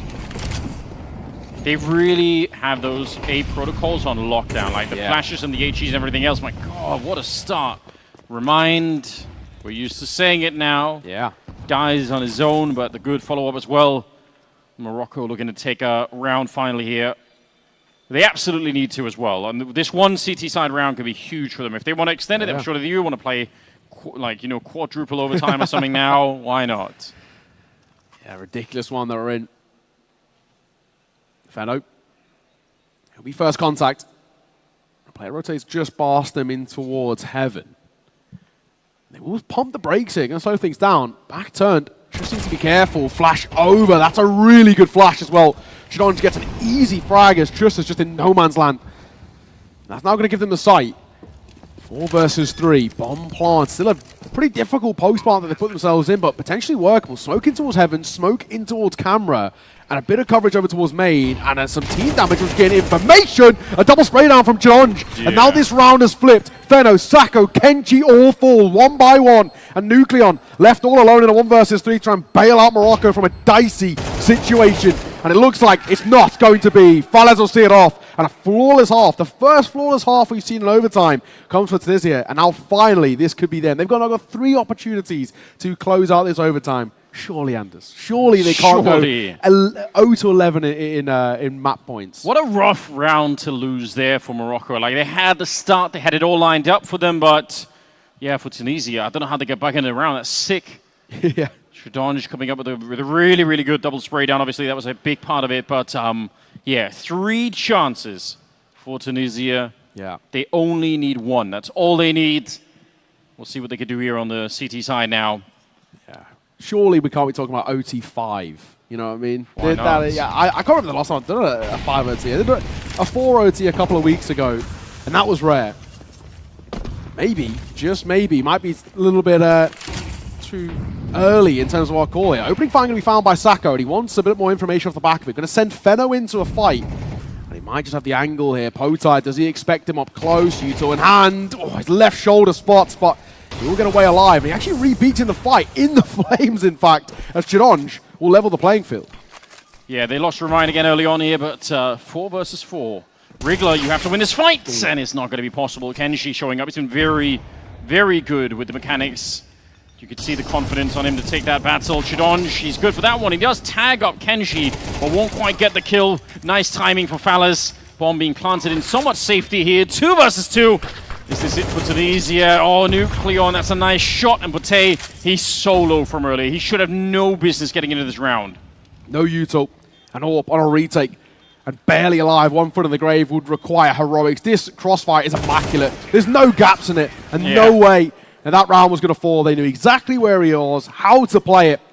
And Morocco stay alive. 0 for 9 in map points being converted by Tunisia. Surely this curse has got to end at some point. But Morocco, like we've said, every single time, they do their best work when all the chips are down. So I'm not going to count them out just yet.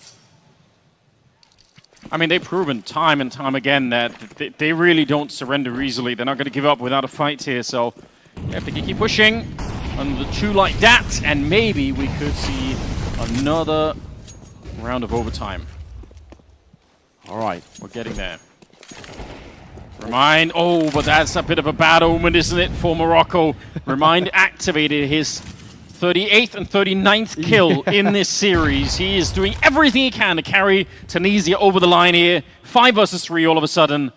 And again, Tunisia, we've said this so many times, all they have to do now is play cool. Yeah. Stop fighting, fall back into the bomb sites and play it safely. As long as they don't overextend, we're not going to have that egregious 2 versus 5 that we saw earlier in towards this game. That was way back in regulation, a long old time ago. Yeah. Hopefully, you know, they're pretty soul-crushing as casters, because we see it sort of with the X-ray and the mini-map and all the rest. It's tough to watch, so look, I'm sure it's probably tough in the server too.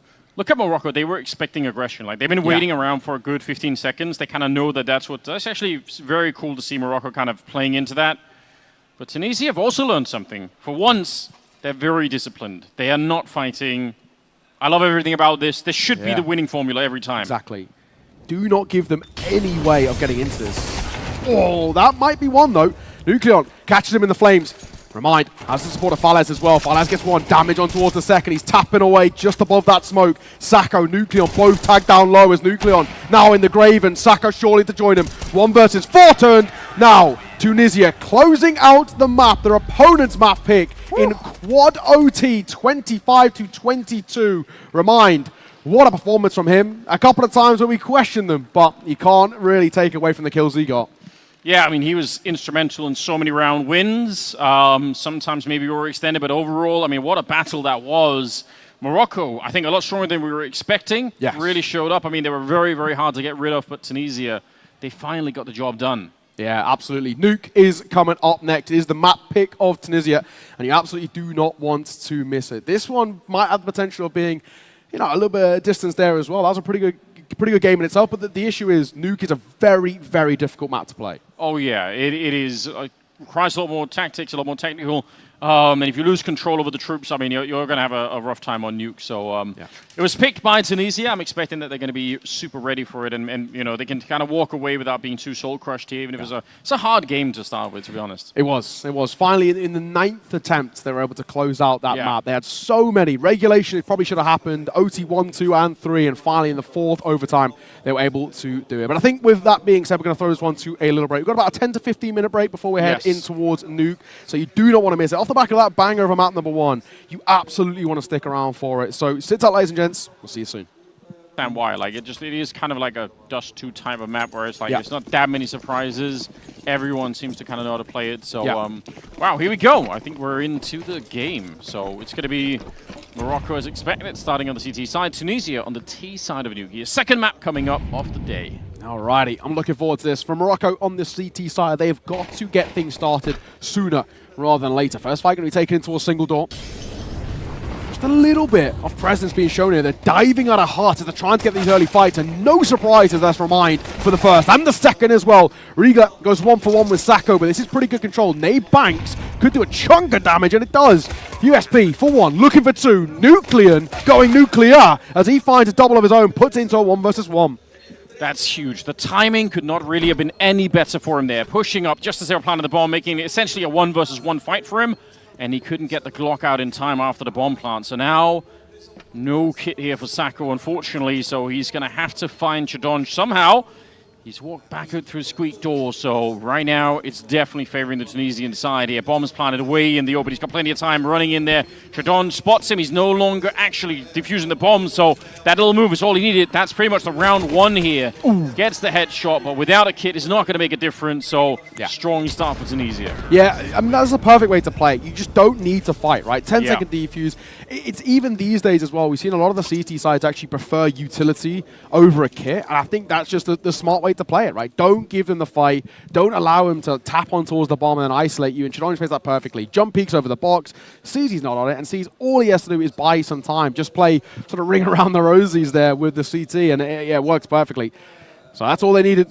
Good start as well for the T side of Tunisia, wanting to make sure that this Nuke is as strong as it was in the qualifiers. We are going to see just a little bit of a lesser buy. No real overinvestment coming through for Morocco. I'm a fan. I think we briefly spoke about it in some of the online stuff. I do not like when CTs lose the pistol and force buy in the second round. I've been collecting the data on it, and it's not pretty. It's not pretty. I think the most I cover the EU region, I think, more often than not, and at the moment, before coming towards this tournament, 60 successful, and I think 14...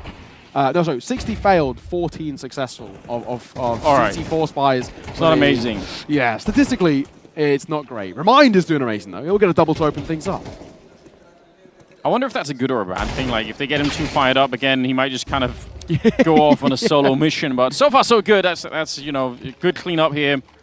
Yeah, able to, get the quad. Can't get the ace, but who really cares? Going to be able to win the round, no problem here. So another good step in the right direction.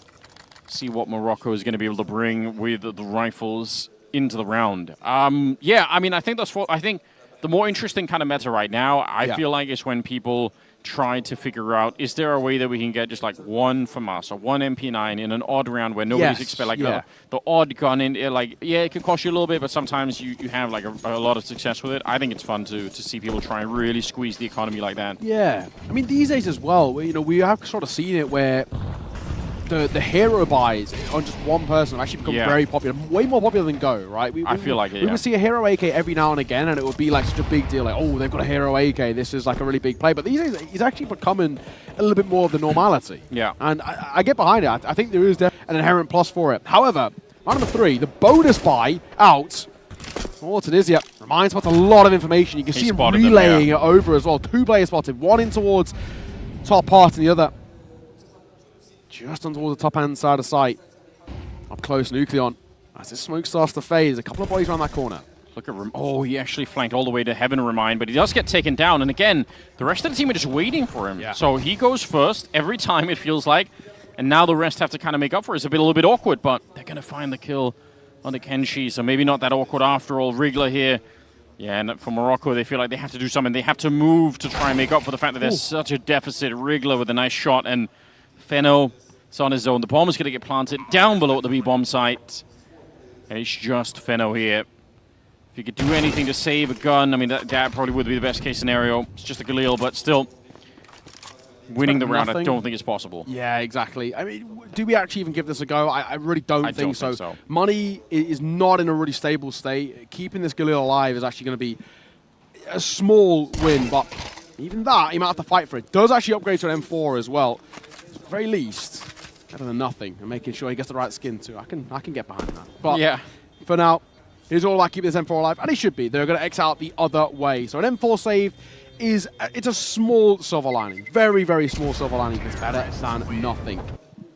I think the other side, though, we have to say, pretty good stuff, though, from Tunisia out the gates, looking pretty confident. And we already mentioned this. This is a really good map for them. They played it all throughout the qualifiers. This is easily their go-to sort of pocket pick, where I think as well in this region, it's probably not played as much, right? I think Nuke is such a hard map to play at a pro level, and it's so difficult to break down the nuances behind Nuke.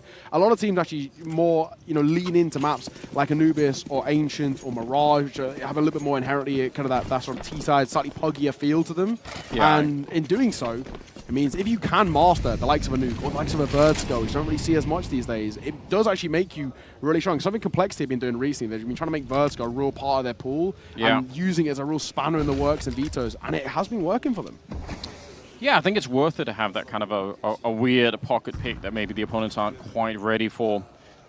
Feno, he saved the M4 on the other side. He should be essentially plain dead here. It's such a tough angle to face up against, so again, it's a Remind in the early rounds. Phallus to follow it up.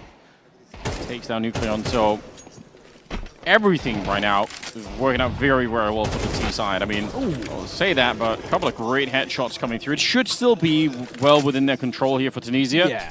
But, I mean, it's interesting. We saw that on Anubis as well. The pistols are coming through. It's Ches with the 5.7s taking down Chadonge, and suddenly it's Wriggler and Phallus left. This is essentially, what, a 2-on-5 with pistols? Yeah, they got the control of the bomb. This is the issue. Both of them are over towards ramp, but the bomb's in lobby. They're smoked out. I mean, granted, thankfully, they've got enough time. But what do we actually do here? This is really difficult. Trust, I don't mind this either. He's low, but while there's smoke still up play behind it, as it now starts to dissipate, dip away, a little more of a passive angle. Don't want to fall to something stupid as if there was a grenade, for example, and get kind of chunked behind it. Flash in. Deep smoke going to come through as well. There's still another player. Just might want to fight behind this too, but he will fall. Zacco lines them up, but he cannot get the kill. Wriggler will trade, but my God. I mean, even in terms of the morale, that's maybe a bit of a small win for Morocco. Like you mentioned, 2v5 with pistols, and they made it as close as that. That's not actually that bad. That's crazy. Yeah, I mean, they should have never been close to winning that round, but somehow... Yeah, just today we saw this on Anubis, and it actually cost them some really dreadful rounds that they shouldn't have lost. So at least you're right. It's good that they managed to make it out of this one, but you want to see them be maybe a little bit more steady in those rounds so that it isn't quite as difficult. Still have some amount of money on the Tunisian side, so it doesn't completely destroy their economy. For Morocco, it's about getting into the game. It's actually Pate at the start of the round takes down Sacco, and immediate double smoke goes up on the yard so they can get the cross here, or at least, you know, threaten to. Again, it's Remind out there doing work. T-side AWPing is quite awkward on Nuke. I think it's definitely one of the hardest. I think Vertigo is probably the hardest for T-side AWPing, but I think Nuke's probably a close second. It's really difficult. You know, generally speaking, the CTs are going to get a lot of this sort of preferential control over yard control, if you're fighting through main or ramp. So you have to be really proactive. Hang on, Remind. Surprise to nobody, he's in the back line. Somehow, some way, he's found Shush. And he was not expecting that at all. He might even get a second behind it. Of course he does. Nucleon gets his head ripped off his shoulders. And Pote holding for this main play too. He might get a chance, but Kenshi will catch him. Remind still getting proactive, going up towards Heaven. He's going to realize the A-side's pretty barren here, fellas. No one's here. That was the bomb on Wriggler. If he would have died, at least it would have been a little bit awkward, but... They know who the last guy is, I think. Yeah. They must have heard him good enough, but I think he made noise. Yeah, they know. They know. Kenshi will catch him as he will drop. The game plan is the same, right? Yeah. Send Remind, or he'll send himself, whichever is the case.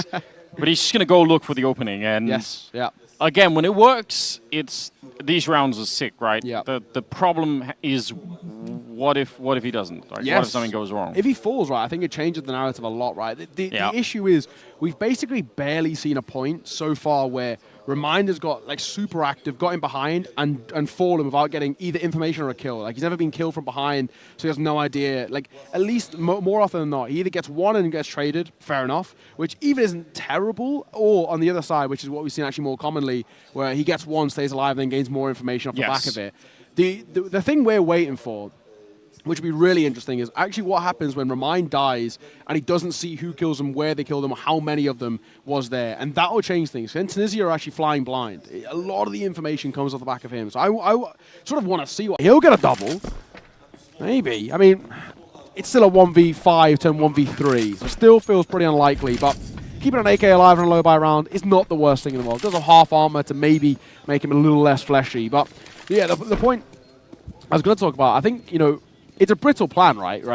As you put it. Because if Remind falls, we don't know what it's like. But at the same time, it hasn't really broken, right? And I think that's the thing. Maybe for all we know, they have really good contingencies for the mid to late round when they don't have Remind, but they just haven't needed to use them. Because I feel like so far it's working. In map 1, it only happened like once, and they won the round anyway. So maybe for all we know, they have a great contingency plan for if things go wrong and Remind gets caught, and they don't really know what information there is to work with. We just haven't really needed to use it.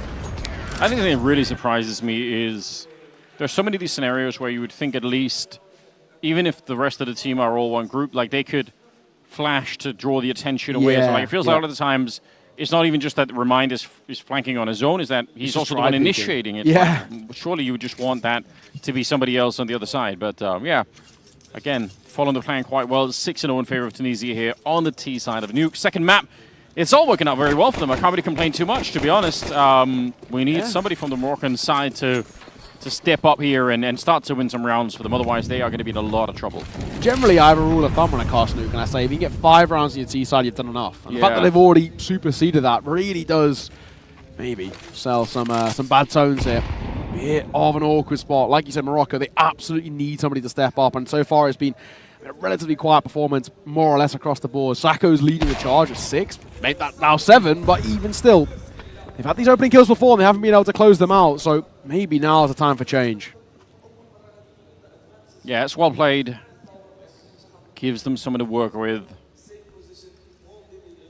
Remind is slowed for the minute. He was waiting over at the secret stairs leading down to the B-bomb site, so just kind of hoping that there was going to be some CT aggression, which there was earlier, so not completely wrong of him to wait for it. But now he's just navigating the tunnels down below. There's nobody from the CT side there. Oh, again. Sacco comes up with a nice double in this round. They're down below, but they don't have the bomb right now, so like it doesn't really help them that much. We'll see what they decide to do. There's 40 seconds left. The bomb's picked up now, finally. It's on Wriggler. Can he join the rest of the team? I don't know if he can. He would have to make his way through ramp pretty much alone. Otherwise, his teammate's going to have to join him and kind of, flank ramp. But it's only like 28 seconds, so This is very tricky. Good grenades here, but again, it's on Wriggler, and he's going to go down. So I think the round's dead now. Yeah, I think you're right. You know, we saw this happen earlier when Wriggler went back into his lobby, and he got his kill, right? So it was fine, and he got bailed out of that situation. But in this time, it's not to be. Down goes Roman as well, caught by Kenshi, and it will leave Potai all alone. And all he's going to do is just keep this AWP in play. Luckily, though, Anders, plenty of cash on the other side. Sure, yes. I mean, Wriggler's got now 13k. Just let's not fight, though, Potai. We don't actually need to. Stay alive with that AWP. Make sure that is, for at the very least, kept afloat. And Morocco will finally get their first round on the board on this CT side of Nuke. And maybe where we can see them start for the foreseeable future. Maybe a little bit of consistency going to come out from them. And without a doubt, we absolutely need it. I think if we don't really see them get, I mean, maybe even at least 5 rounds on CT side, they could actually be in a lot of trouble. Yeah, this is really crunch time, isn't it? It has to be the beginning of something really huge for them. Now, on the plus side, they've stolen 3 AKs, so that's always kind of nice. You get a little bit of a bonus there. Could be a lot easier holding a position with an AK. You don't get into that, like, you get the dink, but you die anyway kind of scenarios, which are never fun. Yeah, 6-1, and we'll see what they've got for us here. Gotta be careful here, Kenshi, turning it back. You never know. That door can get blown up really quickly. Yeah. CT smoke, though, will come over to a single door. And it's very deep as well, so enough that they can hold it. If they push through it, want to dive in towards vent, at least one should fall if it's a group that go. Still, though, 1:10 and a much slower round out from Tunisia. And this is where we kind of ask of them, can they slow this tempo down? Can they maybe just pump the brakes at times? Deep sight molly, Kenshi full blind, but a molly of their own. Going to make this a little bit easier for him to stay alive. He might even get a fight off the back of it. Doesn't go his way, though. He will fall. His teammate, Feno, gets the trade. Back turn. He'll fall. A double, not quite there. Remind. Potai going to get a team kill with an aid. As Fales falls, puts into 2 versus 2. Damage dealt both sides. Mind, of course, in for the flank as he's looking to try and catch him off guard. Head spotted. That's information gained. Oh my God, Remind, he knows. He knows. The big thing is post up of the AWP. Don't move just yet if you can. Yeah, he needs this kill. I mean, he's kind of slowly running out of time as well. 28 seconds. Oh, the time is ridiculous. Grenade is going to almost kill Chaz. He's going to be so careful. If he dropped down and died there, that would have been an awful way to go. But yeah, now they're pushing in. Nice shot. Close range with the AWP.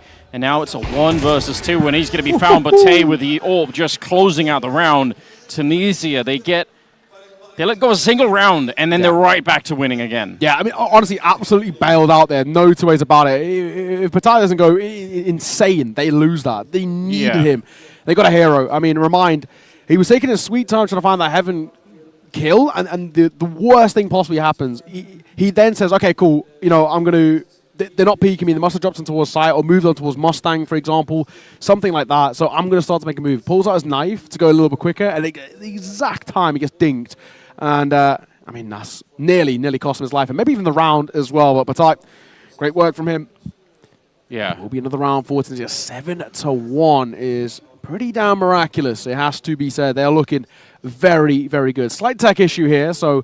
a bit of a moment for a breather, but this is not a bad spot that Tunisia find themselves in. 7 for me is already more than plenty on T-side, generally speaking. It should be, right? Like, they've done a really good job here at the beginning. Stuck to the game plan. They're happy with what they've been able to show. And, yeah, I don't have a lot of complaints for them at the moment. I don't know what the answer is either for Morocco at this point in the time. Like, one of the problems is, like, the economy is so tough at the moment in the game, so they're going to have a very hard time making really good buys. I guess one issue is that there's a lot of essentially free yard control that's happening where Tunisia are just kind of like, they throw some smokes, no one challenges them, there's nothing going on, no one's shooting through the smoke either. They're just kind of allowed to take that whole part of the map, and that's a big problem. So. Yeah, we need to find a better way to control this. And I think, you know, there's a few different ways you can play around outside control. One, which is becoming more popular these days, is actually secret control being taken, but not yard itself. And then you have a main player and a heaven player. So you hold actually the 3 angles which you basically can get off the back of yard. And I think that's one way in which I've seen a lot of teams sort of adjust it, rather than directly fighting it with a, you know, garage player these days. Both positions of garage that are becoming back and go, obviously, right side garage, just sort of around here where Saka's playing, was super popular. As CS2 started, people played deep in towards garage holding main and basically gave up secret control. That was a way in which they played it, and a heaven player would spam the smokes. So there's a couple of different ways to go about it. But Remind again, going to get a kill. This time he actually was with the pack, but still inevitable. Remind 12-5. And also just in the 9th round. I mean, that, again, a guy who just cannot be stopped right now. Yeah, it's a crazy impact that he's having on the game at the moment. Putting so much pressure on Morocco. Down below, Nucleon is here.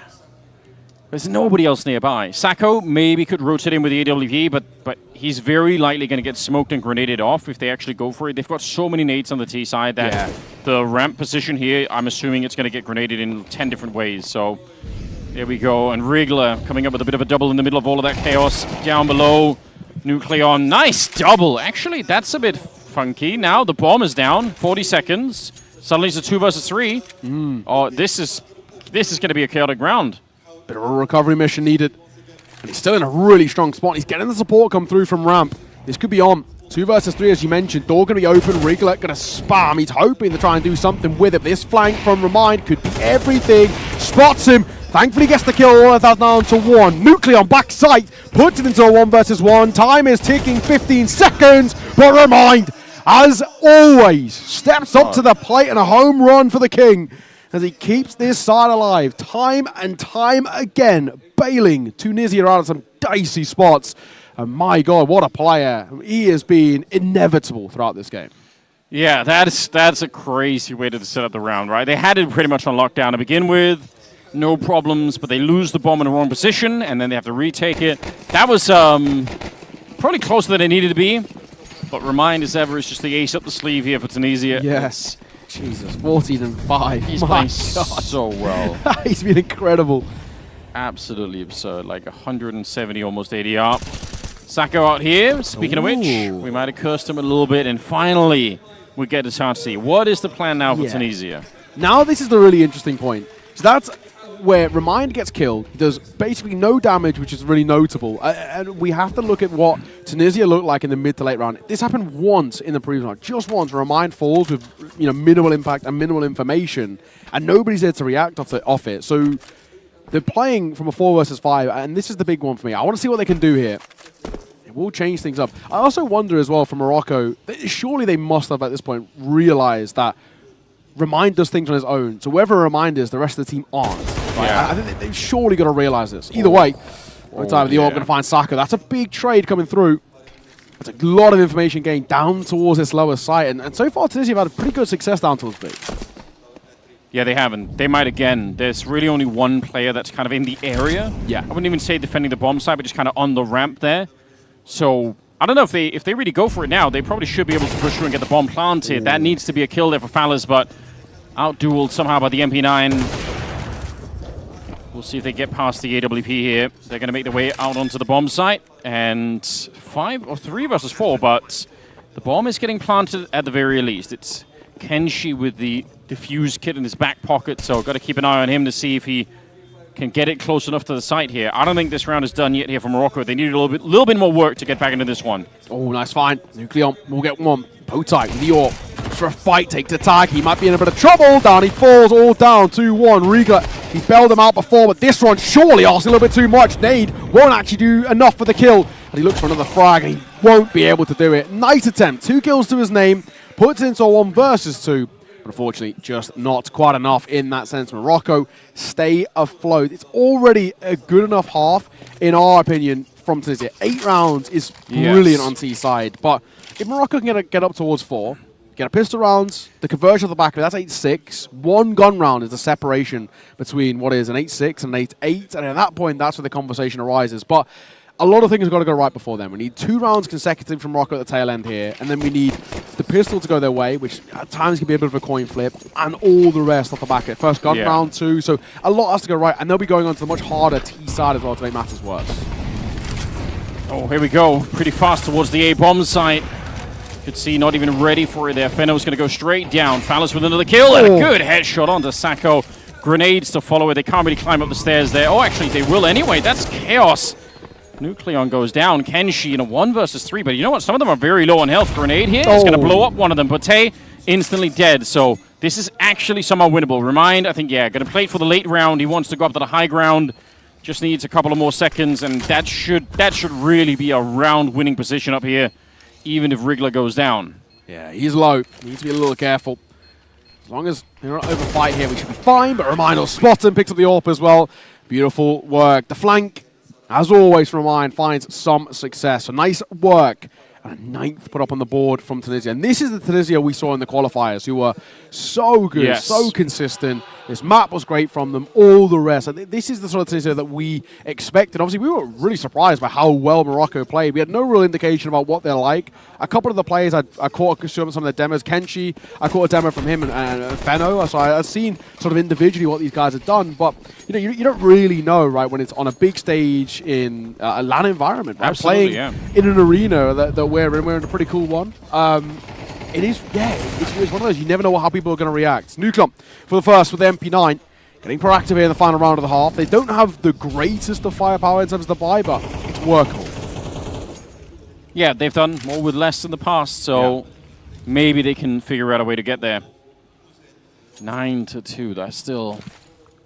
It's quite the lead, although we say that, they did have a lot of trouble closing out the lead that they had on Anubis, so that, hopefully they will be a little bit stronger this time to put some emphasis on that. That seemed to be like the weakness in that game, was really winning, but 4 versus 3 at the moment here. Tunisia kind of getting back into this round here. Chidonge, a lot of real estate taken on the bomb side itself, but can his teammates actually make their way through is the big question here. Remind's going to get the kill. They know that that hut hasn't really been cleared, so they feel like someone's probably in there, and they're right about that. Chidonge going to get the kill, and it leaves Kenshi out here. Man, this is a very tough first half for Morocco. Yeah, Chidonge actually gets quite lucky there as well, because there's 2 players in heaven that just don't spot him on timing, and they actually get distracted elsewhere, so he gets to kind of go underneath them and clear out the hot player. And the hot player is sort of trying to be the insurance policy on the A side, and the fact that he gets cleared, so it makes life a little easier, but for a moment, it really felt like he could have been in a bit of trouble. Kenshi will catch Remind. There's been a nice little back and forth between those two. The 2 sort of rifling stars on each side have been enjoying this head-to-head. Kenshi still sticking around to give this a go, of course. Final round, but it will not make a difference. 10-2. Marathon of a map number 1. And a 100-meter sprint of a map number 2, it feels. Yeah, that's kind of the way that it's shaping up. I mean, again, this is the pick of Tunisia. They definitely know what they're doing here, so very well played. And I like the fact that they showed a little bit of flexibility in their strats, right? They had the Wriggler go kill, or not the Wriggler, the Remind go kill strat, which is fine. But they had a couple of rounds in there that were like very quick, where the whole team was together, hitting the A-bomb side or going down towards Secret. So I enjoyed that. Like, I think it was nice to see them, just show a little bit more than just that one side of themselves. That's pretty cool. Flex the muscles a little bit, right? Show what we got. This is a much-needed pistol round. No 2 ways about it. If you don't find it for Morocco, it might already be the beginning of the end. Here we go. Remind, almost getting overwhelmed, but his teammates are standing tall. Fallis with a good couple of headshots. Sacco trying to get back into the round here. Oh, they're whittling him down low. Sacco surely can get this one, but the reload happens at the worst possible time as Pote drops from the heaven with the duel. He's leaving Feno in a 1 versus 3. No bomb planted, and they lose the pistol on top. That's devastating. That might be game. I mean, honestly, 11-2 now, and we're probably going to have a low buy-in towards this next round as well. I mean, we're potentially talking about this being the beginning of the end. And unfortunately for Morocco, just showcasing, Anubis was a good map for them. Yeah. They had the strats for it. I just feel like they haven't in towards Nuke. It's a very difficult map to prepare for, especially against Tunisia, who have been great. I mean, we are seeing a little bit, small investment coming through, but it's nothing major. A few Deagles brought in. Even Armor's a luxury they just can't afford. So this one feels like a slight bit of a throwaway, and basically Morocco are playing for overtime, but 12-2 down. That's to keep them alive in this map and the series. Yeah. Tunisia, of course, for those who maybe didn't join us from map number 1, it was a quad OT, but they won it out 25-23, I think it was. Yeah, that sounds about right. Yeah, it was a long one. It took a long time, didn't it? I must say, I wouldn't have necessarily even minded if Morocco had forced in this round. Like, I think you can. I agree. You could have justified that. Like, I don't think there's any wrong or right way to play it, because you're just so far behind that. Either way, you need a bunch of miracles to even kind of get close to it working out. This one starts with the Deagles, maybe. We'll see if they're going to be able to find something. Pretty good position here for Remind. Just holding the secret stairwell on his own. Bit of a weird one. I don't really know what the sort of end goal here is from Morocco in this outside play. Not about trade, though. That's not going to get caught. The MP9 up close. They're always going to win that fight. But then Kenshi's Deagle, though, this is something to keep an eye out for. This is, in the demos that I was catching of him, his Deagle was crisp as hell. There's a couple of times as well where they had full buys and somebody had a worse economy, and he would be the one who would drop over an AK and just wield a deagle and do fine. Sick. So keep an eye out for it. Maybe a plant out here, but then he gets caught. They don't expect the player up towards top sight. Riegler makes a move as well. Sacco gets caught, and it's all down to Chush, who's got a lot to do. 1v2 now, though. He has been tagged really low. And look, as he makes a move in towards Vent, there's somebody up there to meet him. In 20 seconds, he's barely got any time to clear anything. Yeah, no way to get through, unfortunately. It's a nice attempt. Yeah. I don't know what else he could have done there with just the deagles. So that's going to be 12 on the side of Tunisia. Yep. They just need one more, and they have plenty of runway this time. Like, surely not. They were 0 for 9, and finally in the 10th attempt close up the map. Surely we can't be talking about a 12-2 recovery. We said that Morocco do their best work when their backs are up against the wall, when they're really on edge of being defeated, and that's where they came alive. This is surely a task too tall. Too tall an order. I can't see it. I don't think I've seen a 12-2 recovery on the T side of Nuke, maybe ever, on CS2. So Morocco, odds are most definitely stacked against them. But I'm not going to completely count them out. Full buy going to come in for them here. AKs across the board, bar one Galil, as Feno also picks up. I think it was a smoke and a molly, and one of the smokes used to help them cross outside.